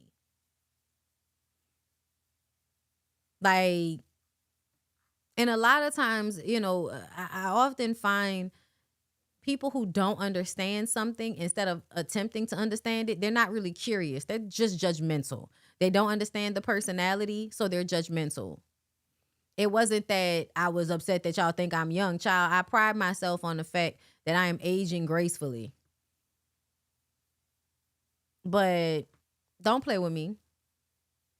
Don't play with me. Because in real life, people that think they so much, older than me and all of that, y'all make terrible life decisions. Y'all don't think ahead. You aren't as mature as me, but you think you are because you don't vocalize how you feel the way I vocalize what I feel. So you assume that you're more mature than me because you can sit in silence.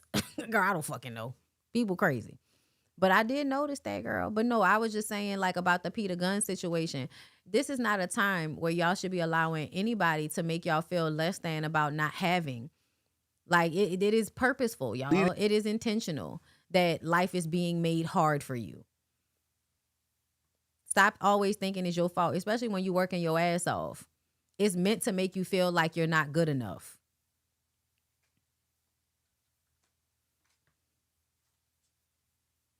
So let's move on. Chris Blake Griffin sat down with, Vlad for whatever fucking reason. This is also not a good person to go talk to. But let's listen to what he had to say, y'all. Chris, he talks about this relationship with Stefan Diggs. He said he's not gay, he's not bisexual, he's straight, and he's heterosexual. Okay. Getting into the incident, you have kids. I do have kids, yeah. Right? Yeah. Are you a heterosexual man, gay man, bisexual man? I am a heterosexual man. I am a straight man. I know that like people teeter the line of like saying straight and heterosexual can technically mean different things. Does it? I don't know. Okay. Duran Bernard just did this whole. Well, I believe what he means about these two things being different is like when you are straight, you can still have gay sex. When you are heterosexual, you are saying I am only attracted to the opposite sex. But either way, y'all could be lying. Niggas play semantics. So if you don't ask them the exact perfect question, they will say no, even though they know what the fuck you was asking. But again, always a judge and jury in a room, invisible somewhere, that's going to be, sticking to the facts and not how you actually made your partner feel. Ciao.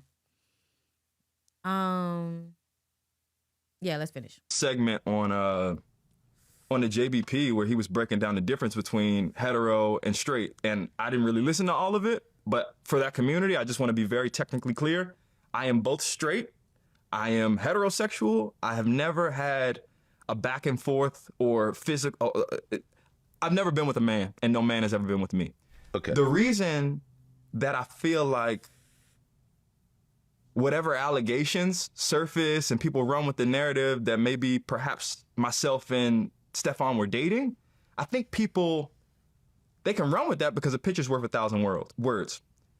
When you ask me, I don't think I was in no relationship with this man, but I do know that when we used to go to stores and things like that, I didn't pay for anything. There's a photographer standing on the side. He doesn't get to shop.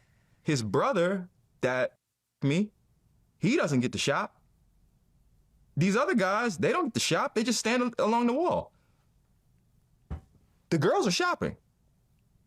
In my mind, I'm shopping too, but in my head, I'm not thinking. So he's paying for everything. Yeah, he's paying for everything, but I'm not thinking I'm like one of the girls. Right, and because to be completely fair, in the way you present yourself, some people could think, oh, okay, this is a gay man. 1,000%. It's not an insult. It just is what it is, right? 1,000%. If you came out and said, hey, I'm gay, I don't think the world would be shocked to be like, no, not this guy. Yeah, not to say it's not an insult or whatever else. At the end of the day, everyone has their own preferences. And I'm not insulted because I know I'm not. That's the difference. You get what I'm saying? Yeah. That's what and at the point in time, I'm walking around and I love my baby. My eldest boy, his name is Milo Blake. I'm putting MILO $BLAKE on my nails. I would do it when I was a kid in grade school. I used to write on my nails with Sharpie. Now in black, and now I'm putting my son's name on my nails. He might look at that and be like, "Oh, he's a little sweet."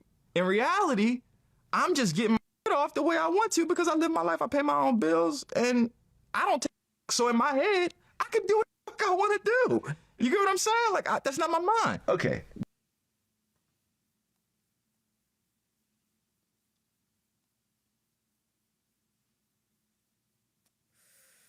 I don't know why I kind of like him. I don't trust him, but I like him. You know why? Because I like niggas that's like, look at me. Look at me. I can fuck whoever I want to fuck. I don't have to lie. Women would still fuck with me if they found out I was fucking with a nigga. I don't care. I'm going to do it how I want to do it, and you can feel how you want to feel. I love that. Like, I don't know why, but I have always, in my mind, like, the one thing, like, I'll say I love about a man when he'll be like, I don't give a, like, other men can't bully him. I love that. I love when other men can't bully a nigga. Like, give a fuck. I ain't gonna lie. I kind of like that shit, okay? I'm not gonna lie. And this nigga is attractive, okay? Regardless. When the camera came back, Yo, when the camera zoomed back. Yo, yeah, that's another thing. Erica, yeah, we talked about that on your videos. Like, men used to wear nail polish when they were warriors. Like warriors, like a lot of things that y'all think are feminine, at some point, men were doing them. When y'all allowed men self-expression. Now everything makes a man gay, and you don't want him to be gay because you grossed out by him being gay. And I'm just like, cool, bitch, but can you keep that to yourself? That's another thing I want to talk about, because I saw on TikTok this conversation. We were talking about this once again, where women are feeling like people are trying to force them to be with bisexual men. And it's like, nobody's trying to force you to be with bisexual men, but can y'all stop being such bitches about it? Because if we're being real, a part of the issue is the way y'all talk to, and give yuck whenever y'all are around these men. And that's because a lot of y'all think like men. You think you're entitled to men. And when you find out that a man is into other men, you now feel insulted or grossed out by the fact that this man is no longer a prospect for you because of that. Instead of just being like, oh, okay, cool. You know what I'm saying? Like, respect, whatever. I'm not into it, but do whatever you want to do. But I have said that that's what it was. I have literally, and then women will always get in my fucking comments, that's not what it is. Girl, that's exactly what the fuck it is. You're imagining him being bent over, and that grosses you the fuck out to see him in a vulnerable position like that. But I would ask you to go a step further and ask yourself, why? Because I feel the same way, y'all. I'm still like, I'm not even going to front. I feel the same way you feel, but I also I'm not homophobic. I'm not homophobic. So I'm not going to go around talking about men who are gay or who are flamboyant or who might be. I'm not going to go around talking about them like they're gross. That's what I'm not going to do, because I don't actually feel that way. But I do understand like where you go in your mind about it. But then I also think about, like, me, myself personally, I have to work it out because I am a bisexual woman, and I like a masked woman. So even that, I have to think about that. Like, the women that I've been with have had sex with men, and I like them because of their masculinity, but they've had sex with men before. Doesn't change how I feel about them. Doesn't change my attraction to them, right? And so I feel like, even though I have to say this is not my issue, I like to think about things in a way of, let me put myself in somebody's shoes so I can feel it out and see what's actually happening. And really, you don't want to see a man bent over. That's why y'all always saying you doing a bending. And it's meant to shame a man about enjoying having something in his ass. Because you've been taught that men are not supposed to be penetrated and they're not supposed to like anything in their ass. But they do like shit in their ass, even when they fucking you. That's why I don't like when you hoes get online. Y'all will be fucking them niggas and put y'all fingers in their butt because y'all cool with being freaked out and licking ass and doing all of the things when you're getting the man. But then when you want to break up with him, you want to tell everybody about it like you were so grossed out by it, but you were sticking your fingers in that man's ass. Something I have never done. Okay? Now ask me about some shit I done did to a woman, different conversation. And that's because I also have the same social conditioning as everybody else. It's fine for you to do stuff to women. It's not okay for you to be doing shit to men like that. First of all, you niggas ain't even clean like that, okay? Be wanting all of this special attention and shit. That's why a lot of these niggas out here these days, these new niggas, they get shit waxed. They get Brazilians. Niggas go and get Brazilians now because they want you to lick the gooch.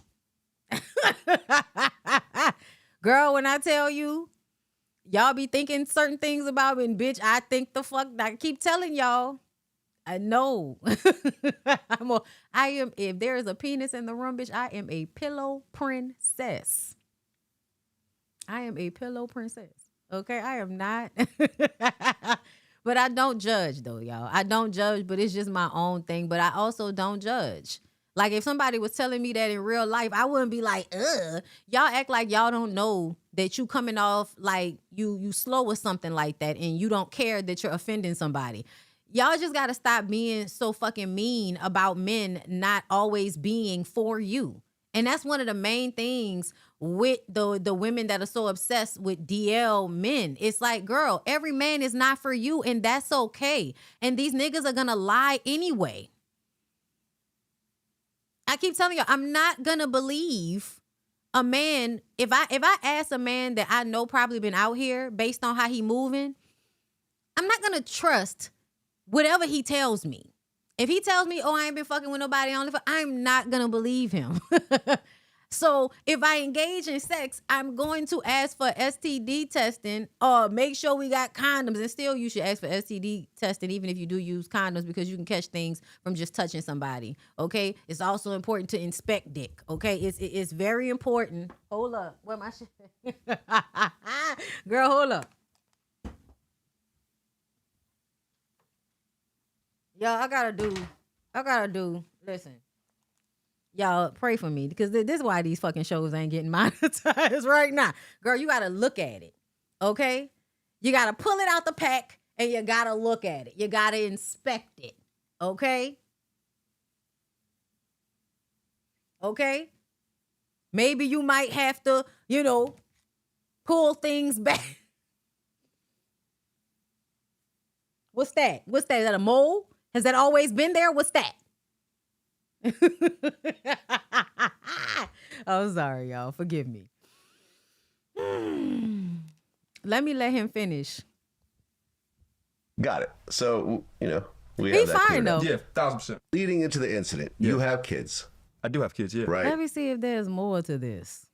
Let me go to his page. But what it sound like to me, it sound like son was saying, I thought we was friends, right? Because niggas, people be friends. They meet at parties. They, exchange, information and stuff like that. Cause I got to link up and we can go to this party. I know somebody at this spot. Like, that's how that shit will happen in real life, right? And then over time, they spending all this time together, and Chris thinking I'm just, I'm one of the dudes. There are other dudes around and all of that. They got girls around. It's all of us. We cool. And this is the rich nigga. The rich nigga pays for stuff because they're straight. Y'all, the way the straight hanger-ons be there waiting to catch the women, the surplus women, waiting to catch whatever change you left on the table. The niggas are there. The straight men are there to reap the benefits of having a rich man as a friend. So at the end of the day, it's actually not weird at all for him to be hanging around and all of this, especially because it's like, so was he like styling him? Because that's another thing I'm wondering about. Like, was he styling him? Because I low-key feel like you was around that nigga so you could jock his style a little bit. That's what I think. I think that, yeah. Because look at, like, Stefan is nice looking and all of that, but you could tell that Chris is somebody that I think his style is really from his own self-expression. Like he said, it's the way he getting his shit off. That's the way he expresses himself. The way he shows that he's not like everybody else or whatever. The way he stands out, the way he wants to adorn himself. He's doing that from a natural place. I could see Stefan liking his swag and wanting to be around him to jack his swag a little bit, to try to like take his style. Because Stefan is not stylish. But he is stylish sometimes. He's not stylish, though. Like, when I look at him, he has on a matching jean fit right now, y'all. They stole his customized... And that's another thing. Acting like everybody is stealing from Stefan, when really Stefan seems to like to not pay people and to possibly be stealing from people when he send the brother and them over there to jump you. In every picture, Stefan looks like a weirdo, and Chris looks like he's just being himself. Look at it. Y'all look at it. Chris is on the phone like a regular person, and Stefan look like he looking around the corner, scared somebody might see him.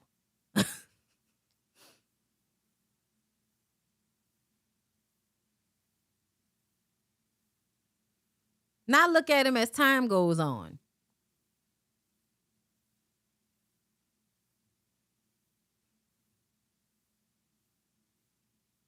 As time goes on, it looks like you adopt his style more and more. Now y'all got on matching leather fits. I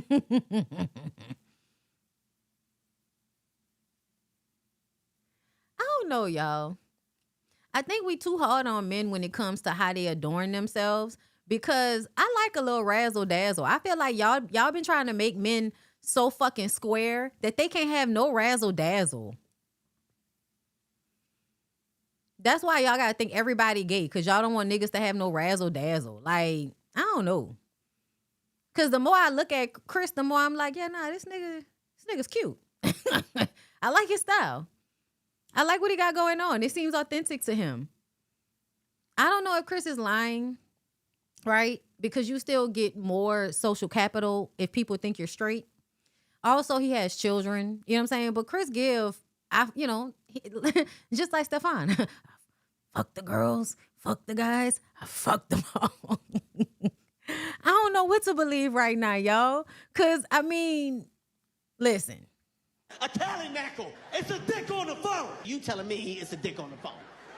He said it's a dick on the phone. I said, so right now, if I look in the phone, there's going to be a dick in it. Erica said razzle dazzle makes me feel safer around them. True. Especially if it coincides with a personality that feels safe.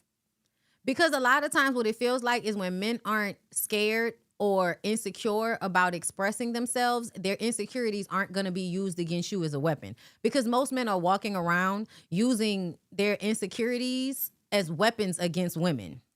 So when you see a man that seems like he's cool with being himself, especially if that's a little weird or a little off of the norm, yeah, you tend to feel like, oh, okay, well, this nigga got balls for real. So I might be able to be around him. Like I said, I have like a high level of respect for men that don't care about the validation of other men, because to me, men are always trying to punk each other. And I do really be feeling like, all the real niggas are dead. Like, it be feeling like all the real niggas are dead, because the ones that can stand alone, that prefer the company of women, that might have a couple of homeboys here or there, not no real group nigga shit. They not always with no group of niggas and all of that type of stuff. Yeah. I prefer those men. And those men are usually on their own because they know being around other men is a fucking liability. Because when you are genuinely cool, weird ass niggas want to befriend you and then do weird shit in your life. Y'all ever watch Zatima? You know that the dude that Zach is friends with, like his friends always seem to be in some way, yeah, we supportive, but we also sabotage you and then use you a lot.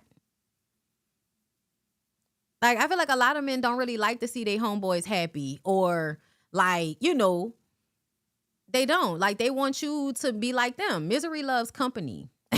I feel like that. Football players are violent. This isn't Stefan's first instance of alleged abuse, and this man has receipts and is holding firm. And he's expressing himself in a way that makes him believable. He doesn't feel like somebody that's being like inconsistent in what he's saying happened. However, I still feel like there might be some lies as it pertains to what the relationship was like between the two of y'all. But I'm going to tell y'all know what I think? Because I say this all the time.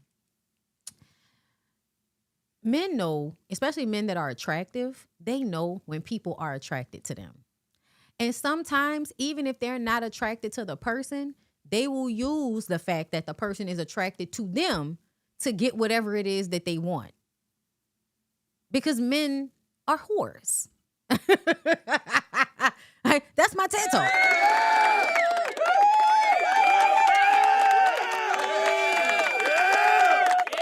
Do you hear them? They're whores. Men are whores, y'all.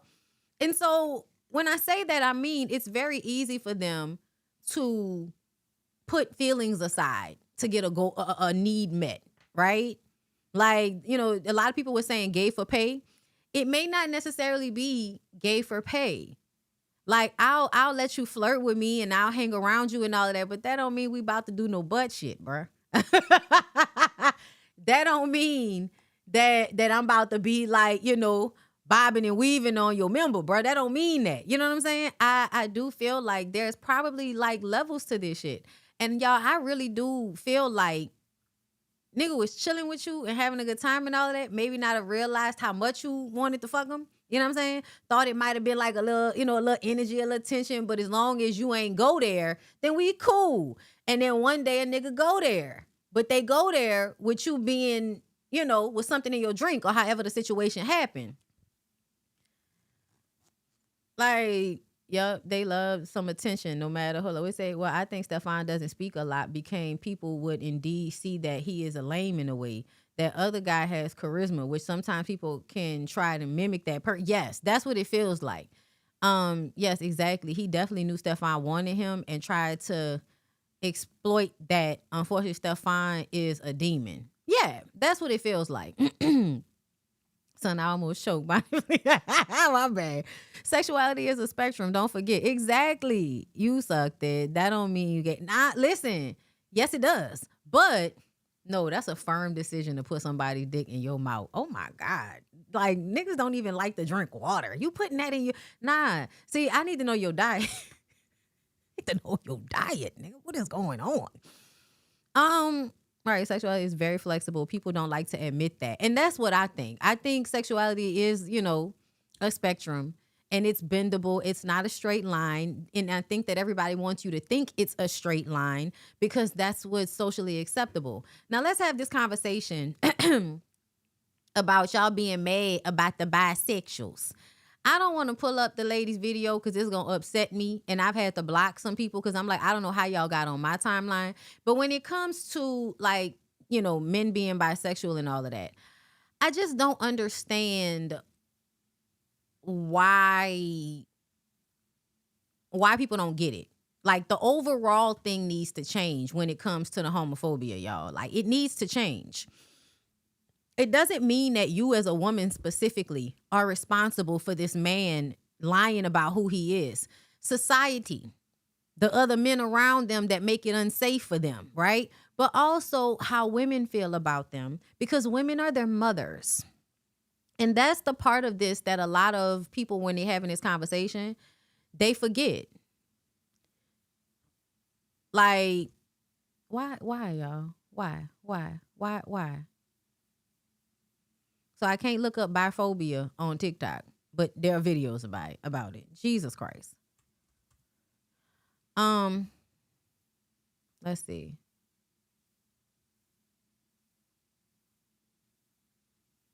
I'm trying to see if I can come up on one of them videos where that girl is not on camera. But maybe maybe I'm not gonna be. Oh yeah. Here, let me see. This is one. This is one of the videos that I saw yesterday about it. Now, I like this girl's content. So let's see. Bisexual conversation and biphobic conversation just seems very misaligned to the reality of what's going on. I always have felt that gay men and queer men who kind of shift the accountability of one's autonomy onto women when it Hold up. Girl, bye. Gay women be sucking strap. What that mean, Bondy? So you do know that straps are not like real skin, right? You know that they can be put in a dishwasher. A little Dawn, a little Dr. Bronner's, and they're good as new, but they don't secrete sperm that has STDs in it. Like nothing coming out of a strap tastes like somebody's bad diet. What do you mean? Are we going to act like we don't know the difference between a strap and a real penis? And that penises are attached to people and people have secretions and they have taste and they have salt and all of this type of stuff and they diets and all of that. You can taste all that when you're down there because it's something called pre-ejaculation. I was joking. Yeah. I'm joking too. men's bisexuality, it doesn't interrogate the reality of the situation. I'm someone who has no problem dating a bisexual man. I have no problem dating a queer man. The problem is that most of the time they don't want to actually tell you that. Like it's not hot to say that, because I think, first of all these conversations are very anecdotal, right? We're all coming from our own observations and behavior, our own personal and romantic relationships. So there's no real empirical data on this. The only thing that people still argue about is the structure of patriarchy, okay? And since everyone's speaking from experiences, and I'm not going to generalize all cis femmes who don't date bisexual men as being biphobic, No. I mean, I just also just think it's very disingenuous for gay men to kind of like posture as the moral authority on this, considering that there are so many categorizations in the gay community on apps like Grindr, where no femmes, only mask, no rice, BBC only, like it's massive. Yeah, everybody has their ignorant biases that informs how they date. Massive categorizations, very, very like in your face, straight to the point, you know, consent. I just think that to make it seem as if women, you know, cis women, if certain cis women have this kind of like boundary of not dating bisexual men. I mean, there's so many. Are they the only group of people who have these kind of really exclusionary boundaries with who they start dating and lay in their bed? Now, again, I'm someone who has no problem in dating bisexual men. But like I said before, a lot of times they have a problem with saying they're bisexual, right? And this conversation mirrors a similar one that I've seen with trans women, where they speak of cis women not like cis women being the reason why cis heterosexual men are not open about their relationships with trans women, because it's going to make... You guys got to understand, these men don't respect cis women in general. They don't respect women. Mm-hmm. So their opinions on who they sleep with, it doesn't fucking matter to them. I've dated bisexual men. Most of the men I've dated have been bisexual. It's not okay. So this is how I imagine it in my mind, like what this conversation is really about. The conversation is that men like to fuck everybody. Women, knowing that men fucking everybody puts them in harm's way, especially because of what happened in the 80s with HIV and AIDS and everything, right? And just the idea that men that are gay might be more sexually promiscuous. And that is not always true, right? It's not always true, but it's highly likely because men are very like animalistic in a lot of ways. And if it's two men together, who? Okay? That's why they, you know, I've been around white gay men and they do whole shit. They, you know, it's just known that they gonna do whole shit because it's two men. It's nobody with nether regions that will hold a disease in the same manner. They don't have the same reverence for protecting their bodies that women have. So I do understand why women feel this way. However, my problem with women is not that you won't date bisexual men, because again, nobody gives a fuck about who you date. The problem is y'all are out in the world telling people that they shouldn't be a certain way. Don't do this. Don't do that. Don't wear nail polish. Don't be like this. Don't be like that. Because then you're not a prospect for a woman to date. A lot of times women don't realize when they be doing the same shit that men do to women, which is the idea that women just by themselves need to fit into a criteria for you to be dating, right? So if those women don't fit into the criteria of a woman that you would want to be with, then they're dehumanized. And now it's like, yuck. And I just don't understand why you don't have, you know what I'm saying? Why y'all haven't gotten out of that mindset at this point. Because to me, a nigga could be gross, straight or gay.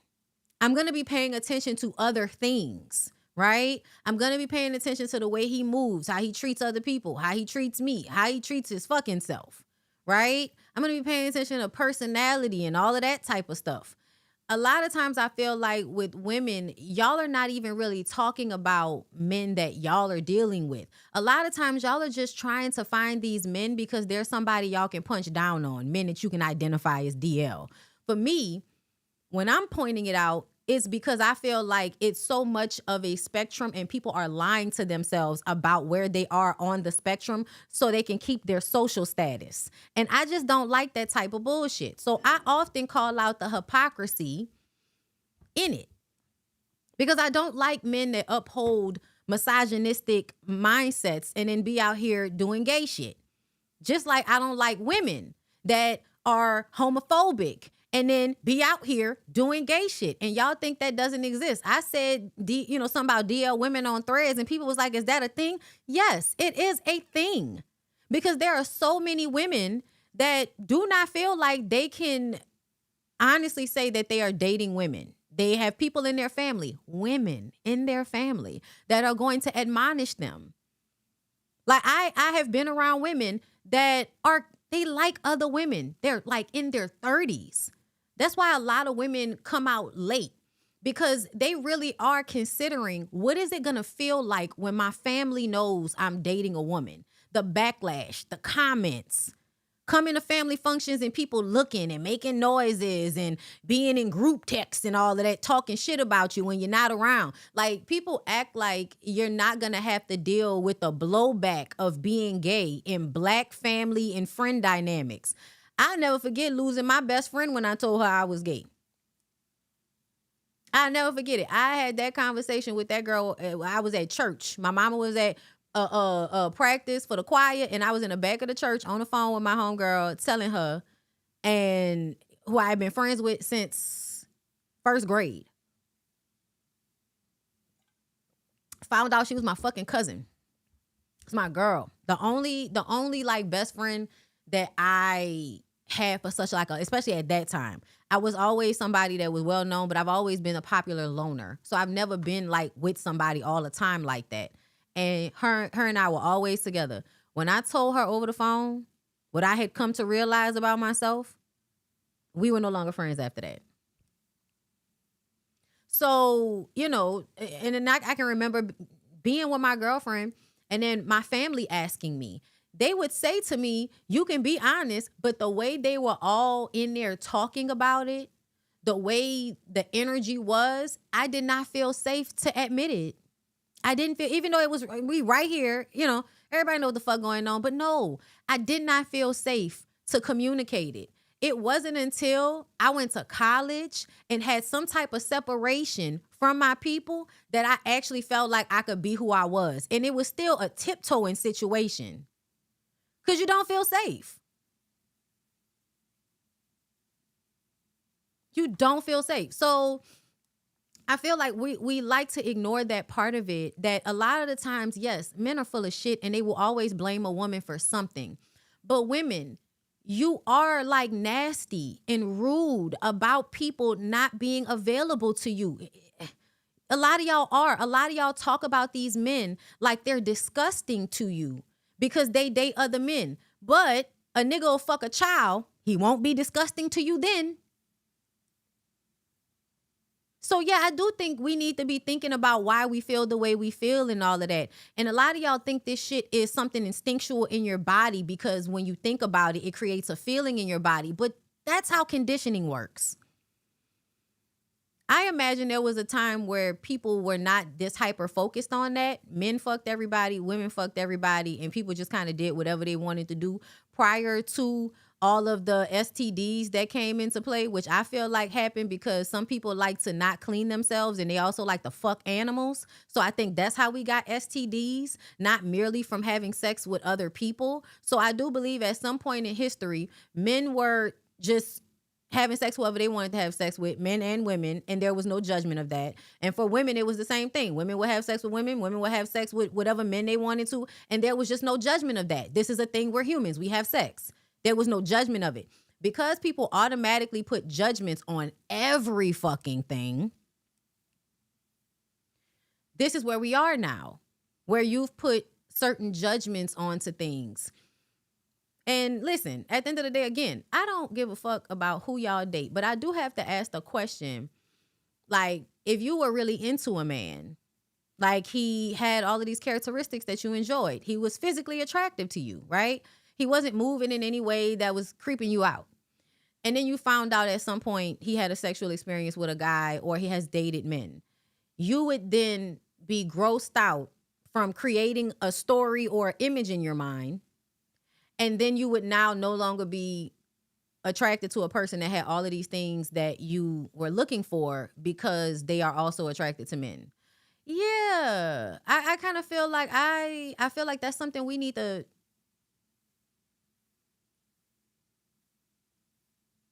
like it in that specific way. Yeah, you probably can, maybe have a conversation, deal with that a little bit. I don't know. I don't know. Yeah. But then we learned about viruses and bacteria. Yeah. But again, you act like we're not in 2026. There are prophylactics and there are STD tests that you can get to make sure you're not passing anything on to people. People can be responsible about how they have sex.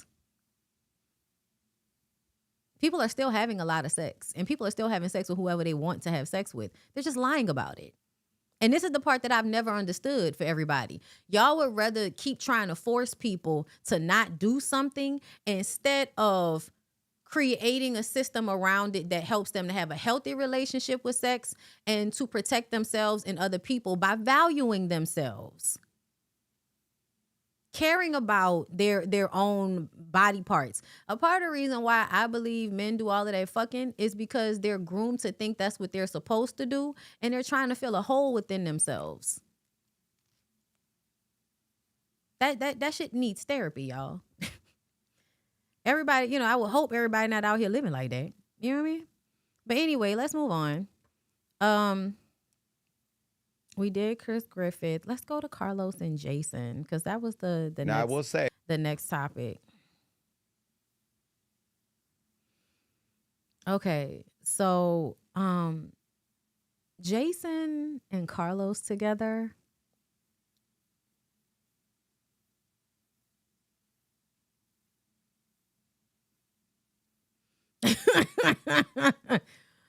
Ooh, girl. Yes, of course. I had, of course. I have to keep saying it over and over again, because whenever we have these conversations about just merely stop being so homophobic and biphobic in the way you talk to or about these people, you don't have to be in relationships with them, but you also don't have to yuck them. And y'all yuck people a lot. Now, does this make it men's, your responsibility for a man to deal with his sexuality openly and honestly? No, it doesn't. But when you're a mother and you have a son and you are raising them to be hyper aware of femininity in themselves, y'all don't know how that's also a part of the problem that people don't want to talk about. That's also a part of the problem that people don't want to talk about. A lot of these men, they're not just talking about women they're dating. They're talking about how they were told to be boys and men by their mothers or by their fathers. But either way, like this is also about the social conditioning that happens to children, and then they become adults. So a part of all of this, I feel like, is that mothers don't, especially black moms, y'all don't realize how often y'all are policing y'all sons to make sure that they're not gay, they're not feminine.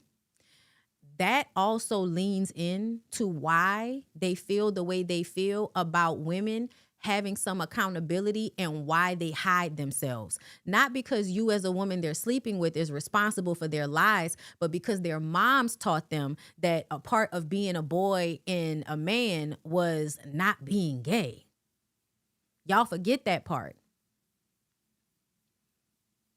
But please understand, girl, the way I'm not attracted to people, I feel the same way. I guess I'm just saying it differently when I say you're not responsible for a nigga lying to you. That's what I'm saying. You're not responsible because at the end of the day, men decide that they want to lie because it's advantageous to them. But you are, as everybody involved in our society, are responsible for the social rules that we keep up. Like y'all in the comments calling niggas soft and that shit that Cheyenne Bryant did. That's what I mean. But yes, of course, women have accountability in it. But I do think often women are hearing you're being blamed for this man lying to you because you're not being open enough. That's not what I'm saying. Okay? But yes, everybody has a responsibility to not continue to be homophobic and transphobic and biphobic in the way that they express themselves, in the way that they parent their children. A lot of people are raising their children with all of these they not ready for that. That's too grown. That's nasty. That's, all of this. That's what's going on in people's heads when they make the decisions that they make. It's how they were raised and what they were raised to believe is good and what's bad. And being gay has been taught to a lot of people as being a bad thing. Y'all also have to be conscious of that.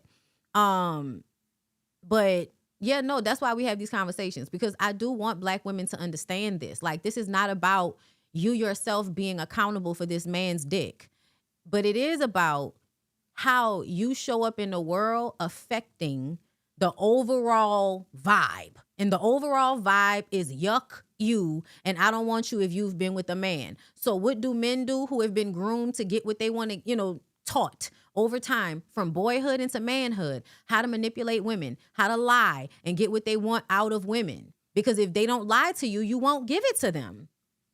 So they're going to lie to you. And that's why it's, we have to start unwrapping our minds from feeling like because a man has had sex with a man, that makes him nasty, that makes him gross, that automatically means his ass is loose. Because that's what I think y'all be, like all of a sudden the nigga's ass is loose. You know what I'm saying? Like, and also I feel like a reflection of that is the hating of the feminine, right? Because you don't want to see any femininity in a man because that's a turn off to you. Why are you so turned off by femininity? That's also the misogyny. You know what I'm saying? It's a lot. It's a nuanced topic, and people don't want to have nuanced conversations. They want somebody to say what's going to make them feel good about their prejudices and their biases. But it's a long conversation, and it has so many different aspects because the homophobia is being indoctrinated into everybody. It's influenced everywhere. The comment sections, your family members, people around you, your school, everybody, there's always some anti-gay shit going on. Yes, men are socialized to approach relationships with women with deception and transactions. Yes, society doesn't know what is to be a whole and complete human being. So everyone is taught to be incomplete and to perform, to be machines. Absolutely. And you know where we read that? The Great Cosmic Mother. Y'all need to read The Great Cosmic Mother. I keep trying to tell y'all to read that damn book, but there's so many of y'all that don't want to get into it because you know what? You're not ready to actually know what's really hood.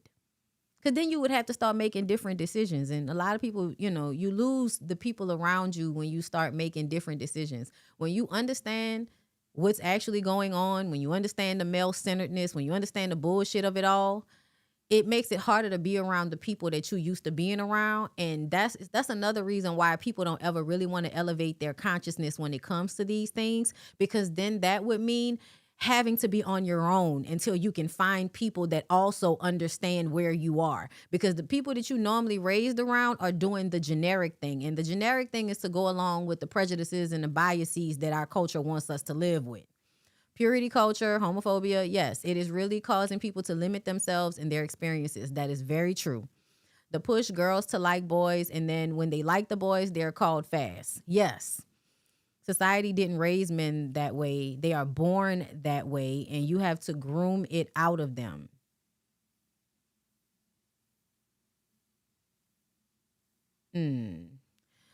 I love that book so much. That's a woman's Bible. I say it all the time. Oh, it's going to be on Audible? Yes, the fuck. Because y'all know I be listening to that black lady read it on YouTube because that holy Bible is for men. It really is. I was so glad Alexander Rogers read both those British cigarettes. I gotta watch what he said. I hope it pop up on my timeline. So y'all, let's get into these gay men. Because when I tell you,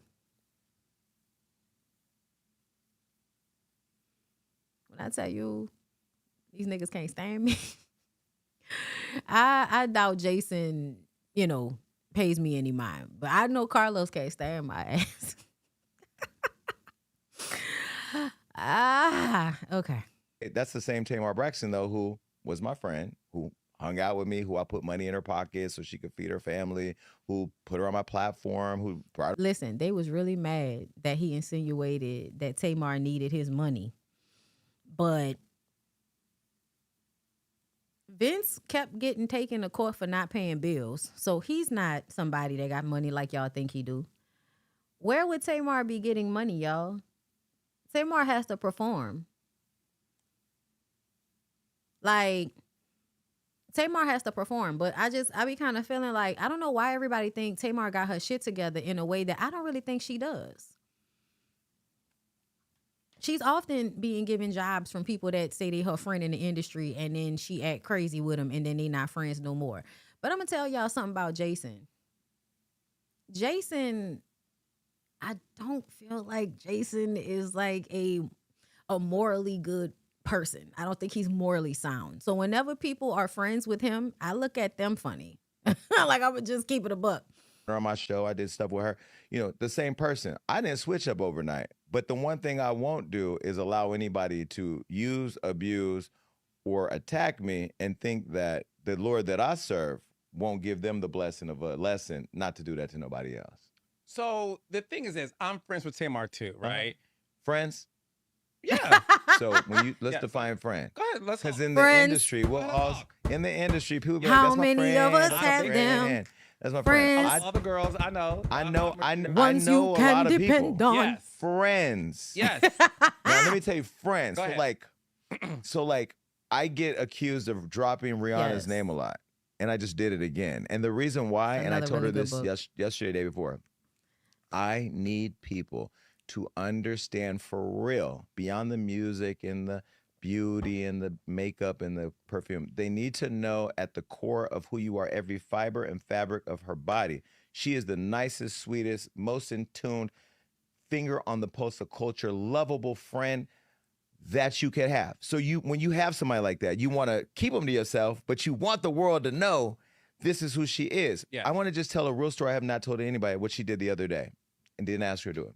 So we go film the grocery store thing, right? Did you see that? Of course. Okay, so we filmed the grocery store thing. It's a cute little moment, da-da-da. Now, I will say, that's the same Tamar Braxton, though, who was my... See how we started out talking about Tamar, and then he started name dropping Rihanna because he know what we be saying about him, name dropping her all the time.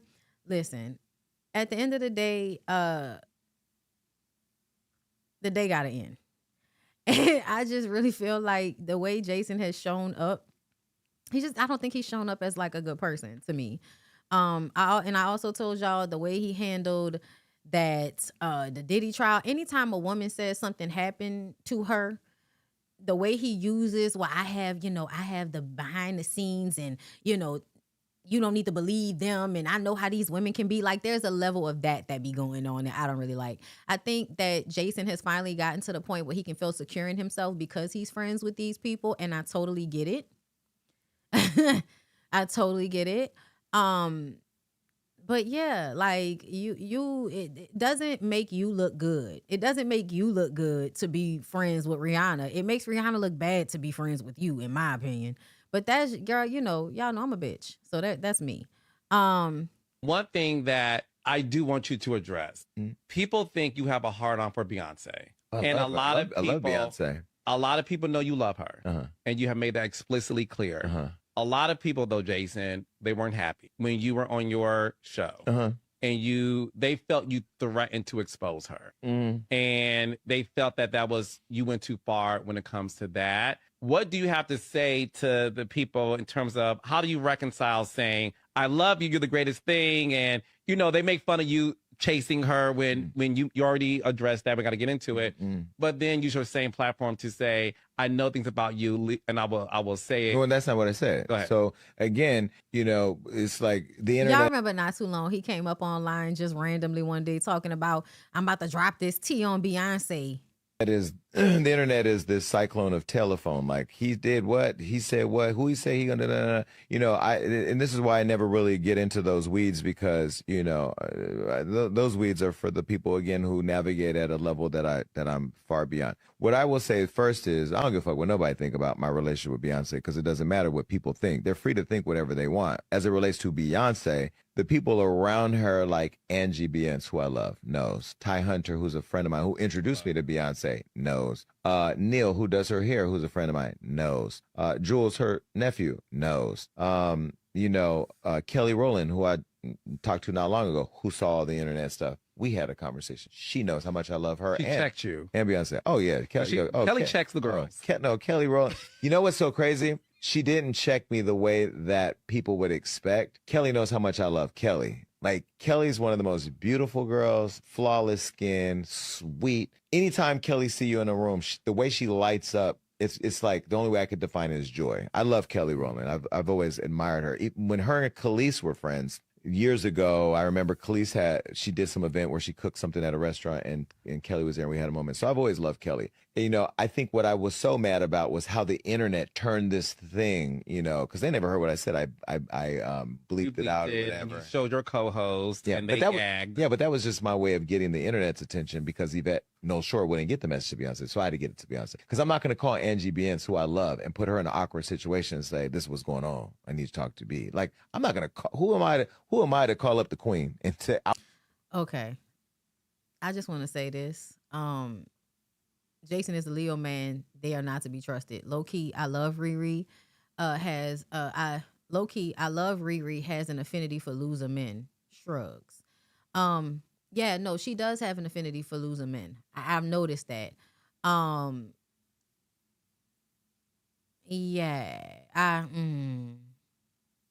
What?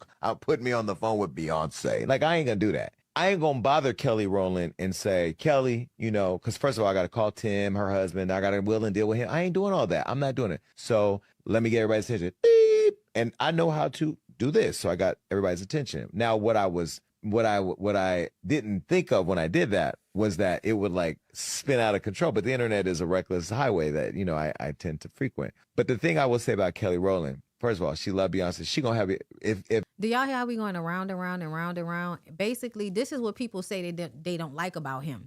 Anytime he's talking, it's all about the name dropping. It's all about him exploiting his connection to these people. And hey, that's your business. Live your life. I don't really give a fuck. But it doesn't mean I have to, believe anything. It doesn't mean I have to believe anything that's being said, honey. Because I just don't. I just don't, girl. Like, and I don't know. They just both give. What do they give to me, y'all? I don't know. It feels like they want to be the cool girl so bad. They want to be the beautiful, cool girl so bad. And they liken themselves to these people in a way that makes me feel like you're trying to superimpose yourself onto the people, like onto the celebrity. And that's a part of also getting closer to them. You know what I'm saying? Yeah, Kelly checks Jason Lee over Beyonce comments. Like, let's not even get into that because my God on today. But yeah, no, I don't think Carlos doesn't like the fact that I call out that he acts like a side bitch. I'm sure that's what it is. I'm sure that's what it is. Like, he be mad because I be saying, you know, that he act like a side bitch. When it comes to like how he be moving and all of that, you know, how he dealing with them men on them shows and all of that, it's a lot of excusing bad behavior from men. It's a lot of I want the validation of straight men. And I like to use women for their horror stories with these men. But I also like to then dispose of them when the men give me the option to be their buddy. That's what it be given sometimes. And he likes women that I think have terrible personalities. Like his affinity for Portia, my God.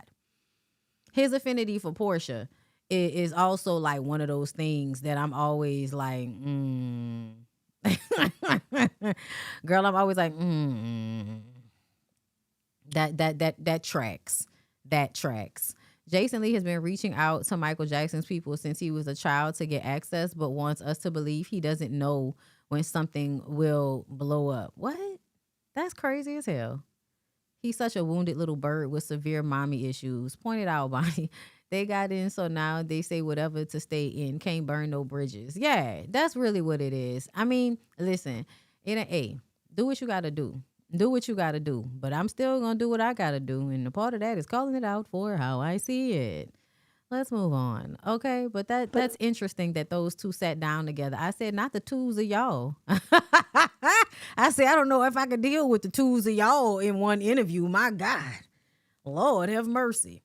Carlos never seems genuine, just thirsty for tea and answers. He's a producer at heart. I can no longer hang around Black Hollywood industry types, especially the transplants, because a lot of them show up like Jason and Carlos. It's often tiring. Yeah, because it's like this fake nice shit that has an underlying aggression to it that, you can feel, but because you can't say it, because they haven't done anything directly, it kind of makes you like, oh my God, it's so fucking exhausting to be around people that don't really like you. Oh, please. He knew exactly what the outcome would be, and that's why he did it. Exactly. His business is the internet. Of course he knew. Yeah, he knew. Yeah, he knew. He fucking knew. He fucking knew. Okay. So y'all remember we talked about that documentary. Remember we talked about the documentary, y'all, on YouTube about the domestic violence. That clip went viral. That man talking about he didn't care about no little piece of paper. He was going to do what he wanted to do. The girl got him arrested. He got out that same day, went back, beat the shit out of her again. This is the lady that produced the documentary. A lot of people ask the wrong questions when they're looking at this issue. They say, why doesn't she leave him? Why is she with a man like that? Why isn't she reporting him? Why does she keep going back? Rather than saying, why does he hit? I've had so many arguments with my feminist friends, many of them who run women's shelters. And I'm like, look, how many women are we going to hide? How many women can we keep away from an abuser? He goes on to the next one, and the next, and the next, and the next. One can go to crisis center. What about the next one? I know people in my own extended family where this has happened. So, and his violence typically gets worse and worse and worse in each relationship. So at some point, we have to turn the camera and the sense of responsibility on the behavior of the person who is using the violence itself. We should, of course, support women. We should believe women. We should make them safe and their kids safe instantly. However, longer term, we have to interrupt the behavior itself. And that can only happen by engaging with them, I think. And see, I don't agree with that. I don't think the only way is to engage with them. I think the way is to separate them from society. Now that I've, kind of had some conversations with some abolitionists, what I think in the future, which will probably be a better situation, is if there are surveilled communities. Like the niggas can have a little house, you know what I'm saying? A garden, right? And it's gonna be a jail, but it's a jail that feels like, like a regular home. So people can go outside, they can be in their house, they could watch TV, right? They can have limited internet access. All of that would be heavily monitored, right? Them leaving and coming would have to be heavily monitored. There would be like stores, whatever it is that these people need, there would be a neighborhood for them to get all of that without leaving, and it would be highly surveilled. That is what I think should happen when it comes to putting violent offenders away, abusers away from the rest of society. Not in dilapidated, prisons where they're, turned into, breeding grounds for all kind of crazy shit. But they do need to have some type of therapy going on to help them regulate themselves emotionally. Okay? And then put them in a space where they can live out their lives separate from everybody else. That's what I think should be happening. A compound of somewhere. Yes. But it don't need to be like they make it, right? Like them little boxes and all of them cemented boxes. They ain't got no, it don't need to be like that. That's inhumane. Okay? I feel like people, they just don't need to be around everybody else. Yes, PDFs, like all of that. Highly surveilled, gated, enclosed neighborhoods. That's what I think should happen. Because I don't think these men change. And I feel like when given access to women and children, they don't change. They just simply shift and morph and figure out better ways to get away with their abuse.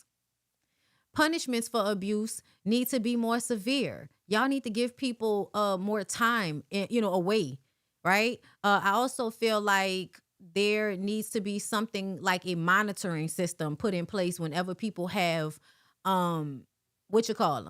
like if I give you a piece of paper that says you can't go around somebody, they should also get some type of monitoring, ankle monitor or some shit that will start beeping if they give within a certain mile radius of the person, so that police will automatically be, given a heads up if they're in that person's vicinity within a certain, range, that they're not supposed to be close to them, to their, to their house, whatever. But I do feel like there are ways that we can change this around. But it would take, for one, for y'all to stop with the religiosity when it comes to how y'all raise y'all children. Because y'all refuse to understand, yes, chips, that would be great. Y'all forget how the religiosity teaches men that they are better than women. I know y'all really don't want to deal with that, a lot of the Christians, but once you have the religion, which that's supposed to be the good part. So the good thing that you think you're being taught is that men are over women because God said so. Even though the God has been given to us by a people, men.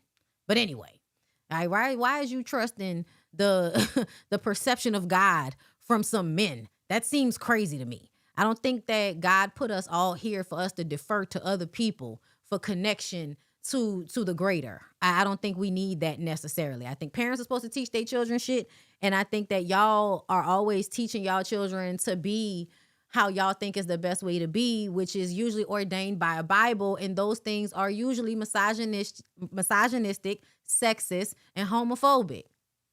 So you don't teach these children to, have any empathy for women. You don't want them to be feminine in any type of way, and you hyper police their self-expression in a hostile manner to make sure that they're not gay or that they're not acting like girls. Then a lot of parents don't want to be parents, so they're not offering emotional connection and support. They only think paying for shit matters. That's why every time we critique a bad mom on the internet, they won't tell us how much shit they bought, as if the emotional comforting is not a huge part of how you actually develop healthy children. Is by offering emotional support. And there are so many people that do not have it to give their kids, and their kids can feel that shit. I thank God every day I had one parent that was able to be emotionally comforting to me, because the feeling that my father could not be emotionally comforting to me, and he was somebody that I needed to be fearful of, that did a number. That did a number. My mom was able to offset a lot of these things, but she shouldn't have had to. It wasn't her responsibility to be extra soft to offset for him being, sociopathic and all of this shit. You know what I'm saying? Like, this is how y'all are raising men, to be disconnected. And when they're like that, they feel like they're better than women, and abusing women, manipulating women is how they get what they want. And y'all tell them that that's okay because men are better than women because God said so. That is the crux of what I heard every single man say when they talked about being abusive in this documentary, was that they felt like on some level it was their right to do so. We have to disrupt the idea that it's their right to do so.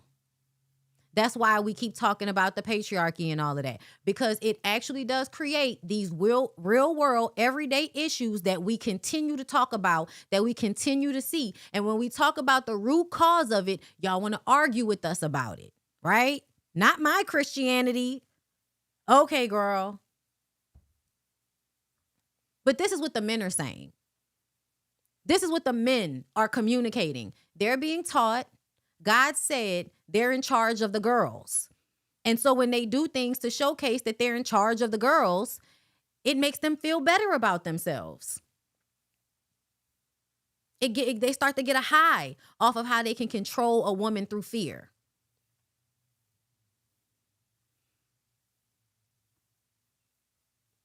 I literally be stiff with people who don't like me. Like, I'm cool. Back off. I don't need the niceties. No, for real. That's especially why abusive men are insidious. I wish we lived in more communal spaces. A man being your entry to heaven by accepting a male as your Lord and Savior is wild business. And a lot of women are detached from that and they don't understand. But when I tell y'all, every time I hear y'all talking about God, him and he, and what he wants for us and what he said, child, I just roll my eyes very deeply within my skull. Because I feel like y'all need to unwrap yourselves from that, because that's a part of the problem. That's like one of the main things is how you view men above yourself, meaning your life is supposed to be some type of fucking sacrifice to men. That's what they think, and that's how they treat you. Like your life is a sacrifice for them. Hey. Okay. 33 years later, I wanted to read y'all this, and then I'm gonna get out of here. Okay. Y'all, tip your girl, please. Okay. Tip her. Okay. Tip me, please. Cause y'all know how these people play with me. Christopher Pops, 54, has been arrested and charged with second-degree murder after Alaska State troopers say he anonymously confessed to killing his former co-worker, Patrick Orville Dirth. More than 30 years ago, Dirth, 34, went missing from Fairbanks in November 1993 after an alleged altercation at an auto shop where the two men worked together. Troopers say Pop sent multiple anonymous tips over the years claiming responsibility, and one of those tips in January 2025 finally led investigators to Dirt's remains inside a barrel near the Steese Highway. A Fairbanks grand jury indicted Pops in June, and he was arrested near Kalamazoo, Michigan on July 16th and is awaiting extradition to Alaska. And this is like evidence for me that it's very hard for people to lie psychologically. That's why you got to know something is wrong with people that's lying all the time, because people it's hard for people to keep shit to themselves. It really is. It'll keep coming back up that you're lying about it. You're lying about it. You're lying about it. They know you're lying about it. Look at you. You could tell. You could tell you're lying about it. These are things that people think when they be lying and keeping shit to themselves. Okay? That they feel bad about. But ain't that a motherfucker? You calling in, huh? Troopers say Pop sent multiple anonymous tips over the years claiming responsibility. And one of those tips in January 2025. So you mean to tell me the man had been saying it was his fault the whole time, calling in tips, and I guess he wasn't identifying himself? Is that how they would be calling in tips, and y'all would wait 30 years to go do something about it? Nigga was teasing y'all, and y'all didn't do this is how you know the system is set up to not really do anything. Because a person could be like, I did it, and y'all would be like, we'll check into it later. 30 years later, is that him? I know that ain't who I think it is. Oh, we got to get him. He not a dummy, y'all. He's not a dummy. He knew what he was doing. I believe on some level, at first you feel good about getting away with it, but eventually you feel guilt about getting away with it. If this is the only person this man ever killed, he probably felt guilt and wanted to be caught. Sound like they might have got into a fight and you killed the man, but over time, the more you start to think about damn, I really killed that man. That's wild. He got tired of waiting. Yeah, that's crazy. To me, what's more crazy is that they were ignoring it, y'all. The police are the dummies. Because you mean to tell me that man been calling y'all all these years and y'all couldn't trace that shit back to him? The fuck be going on with y'all? I blame the police because y'all wasn't trying to do y'all job. That's what I think. Telltale heart. Come on now. Thank you. Come on now. Who's that, Edgar Allan Poe? That kind of the Atlanta child murderer man in the 80s, he told the cops that they had to prove it was him. A lot of them like to play games. Y'all. People crazy. This the world we live in. That's why I be having these conversations with y'all, because you don't know who these crazy niggas are. You don't know.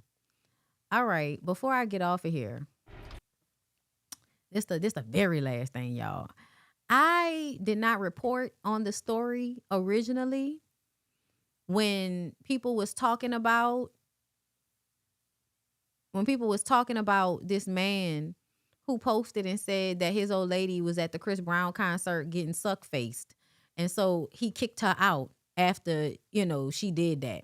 I don't know what it is about men trying to create a narrative around a woman that she's a whore, that did something disrespectful to him and his ego, so now she's discarding him. I don't know why men have such a hard-on for those types of narratives. Like, y'all always want to prove that some woman is a cheater. I think that's interesting. So, according to the internet, a random man that I've never met a day in my life threw all my stuff out and left me because I spent $20K on a Chris Brown concert. This bitch got me fucked up. First of all, you spent $20,000 to see Chris Brown?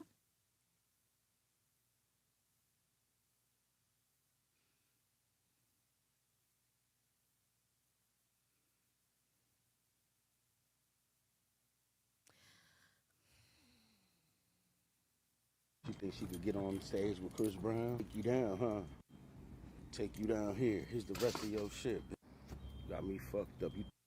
Yes, I don't know who that man is, but that man is not my husband. And the fact that the internet is eating this up and believing that said random man is my husband is even crazier. And the fact that we're clipping literally like 5 different Take You Down girls, plus my story time, plus my real husband, plus my son, and people are actually getting on here and harassing me in my comments because they believe that I dropped $20K on a Chris Brown concert and said random man left me is literally diabolical. It's literally insane. If you're believing this, then I don't know what to tell you. Like, it must be y'all's first day on the internet, because why are we looking at like 5 different clips of 5 different people and believing that we all look alike? Are you trying to say that most black women look the same? Like, I'm so... Okay, I need to go back to, did you actually pay the $20,000 is where I need us to go back to. Like, I don't understand. Not only that, the whole $20,000 thing is crazy because that's literally a used car. I love Chris Brown. But dropping $20K on a Chris Brown concert could never be me. Could never be me. Christopher, I love you. Shout out to you. But $20,000 is crazy. Like, I'm a mom. I'm a wife. Like, I got bills to pay. Like, that ain't happening. That ain't happening around here, Playboy. Like, I don't know. Because, you know, I was about to ask, bitch, where did you get $20,000 that you could just throw at that light-skinned nigga? Like, please let me know what the fuck is going on. So she didn't even spend that. Y'all just lying. Y'all just on the internet lying on bitches. Even that is wild. Now let's cut to the real video of my literally 5-second interaction with Chris Brown. I'm going to show a different angle too, so you can actually see my husband and see that he was not mad. We moved on with our lives. Chris moved on with his life, and we kept it pushing. Like, I'm so, like, let's just cut to the real video.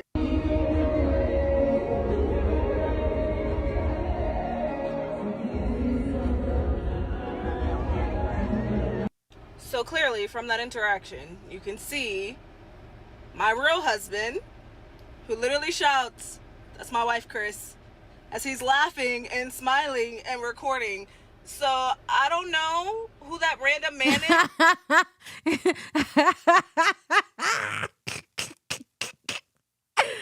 Yo, niggas love some campfire stories, don't they? That's hilarious. Yo, that is hilarious. But that random man is not my husband. My husband was not mad. We are still together. My things are still in my house. And I, like, if you believe that, then I'm so sorry to you. Like, genuinely, wholeheartedly sorry for you. Also, I spoke to the real Take You Down girl, Jada Nicole. She's really sweet. Gorgeous girl. She killed it up on stage. That girl. Okay, enough. Yeah, I thought this was hilarious. I didn't even talk about that because I'm like, I'm not talking about that stupid ass shit. But I'm glad that my instincts work well for me, because a lot of times I don't talk about things because it's dumb. That's why, because it's dumb. And that's a dumbass story. Okay. Yeah, y'all, that's pretty much all I got for y'all today. Thank you so much, Erica, for the super chat. I think it's safer to assume that people have sex with people they get pleasure from instead of assuming everyone operates from a hetero space. Exactly. Like, I don't know why y'all want to hold on to, you know, some niggas is your son. Girl, if you want them, and he wants you, get the STD test. Fuck him up. But if not, if he ain't your type and you don't like him, move on. Why are we having conversations online about how yucked y'all are by bisexual men? Like, girl, what the fuck? Goody Gabba, thank you so much for the super chat. If you date a man who did big time in prison, then girl, no. And do you notice that the women that love to date a nigga who just got out of jail are the main ones that's like hyper focused on making sure a nigga not gay? Have y'all noticed that? I'm always like, so maybe the actual issue is you are attracted to DL men. Maybe that's actually the issue. You're attracted to men that fuck other men, but you feel uncomfortable with that. And so instead of just accepting that that's who you attracted to, because listen, y'all know what I say. If you, a lot of the times with these men, they only straight because they not in jail. Especially in New Orleans, like, well, hey, you straight because you're not in jail, nigga. Let you go to jail. We have a different conversation, okay? And I don't know why you trust that niggas not in jail, like getting they monkey spanked or whatever the fuck. Like, I don't know. Girl, I don't know, but I'm just saying, like, it's always the women that are okay with being with a man that's been in prison that are super worried about if the men are, doing the bending. And it's just like, but girl, you had unprotected sex with a nigga that just got out of jail. You're not that worried. You're not that worried. Honestly, I feel like a lot of this is just y'all feeling shame about how other people are going to see you and your nigga. Like, I'm just saying, I want the anti-bisexual crowd to know that there are straight men treating women like beards. Yes, they absolutely are. Thank you. Have a great day. Have a great day, y'all. Have a great day. Gay for stay is nuts. What the fuck? That's the true definition of a homosexual, nigga. I need a place to stay. I don't care who needs the dick. I just need a place to stay. It's about attraction. It's why I'm bisexual now. Make it a segment called Dumb Stuff on the Internet. That is so dumb. Niggas in jail be fucking. I don't know what to tell y'all, to be honest. It's why I never understood the attraction. They be scary looking and cracked in the head. No, for real. And it's like, girl, these are obviously what you are worried about is the fact that you have an attraction to these niggas and you don't seem to understand why. That's what the real problem is. Not, these niggas are the problem, yeah. But why are you attracted to those niggas? Because they always have like a whole bunch of other things about them that you should have said no to. You know what I mean? You just be finding out about the DL shit after the fact. But it'd be a whole bunch of shit that you should have been like no to. I'll be like, girl, wasn't your nigga in prison? Oh, okay. But he not like the Okay, girl. Oh, girl, that's crazy as hell. Niggas in prison drink alcohol out of a toilet in a men's prison. There's so many things for you to be worried about. Putting your mouth on niggas that just got out of jail, and y'all don't be worried about that at all. But let a nigga have sucked a little dick in high school. Bitch, I am completely grossed out. All right, y'all. I'm out of here. I love y'all. Y'all be cool by the pool, fool. Peace out.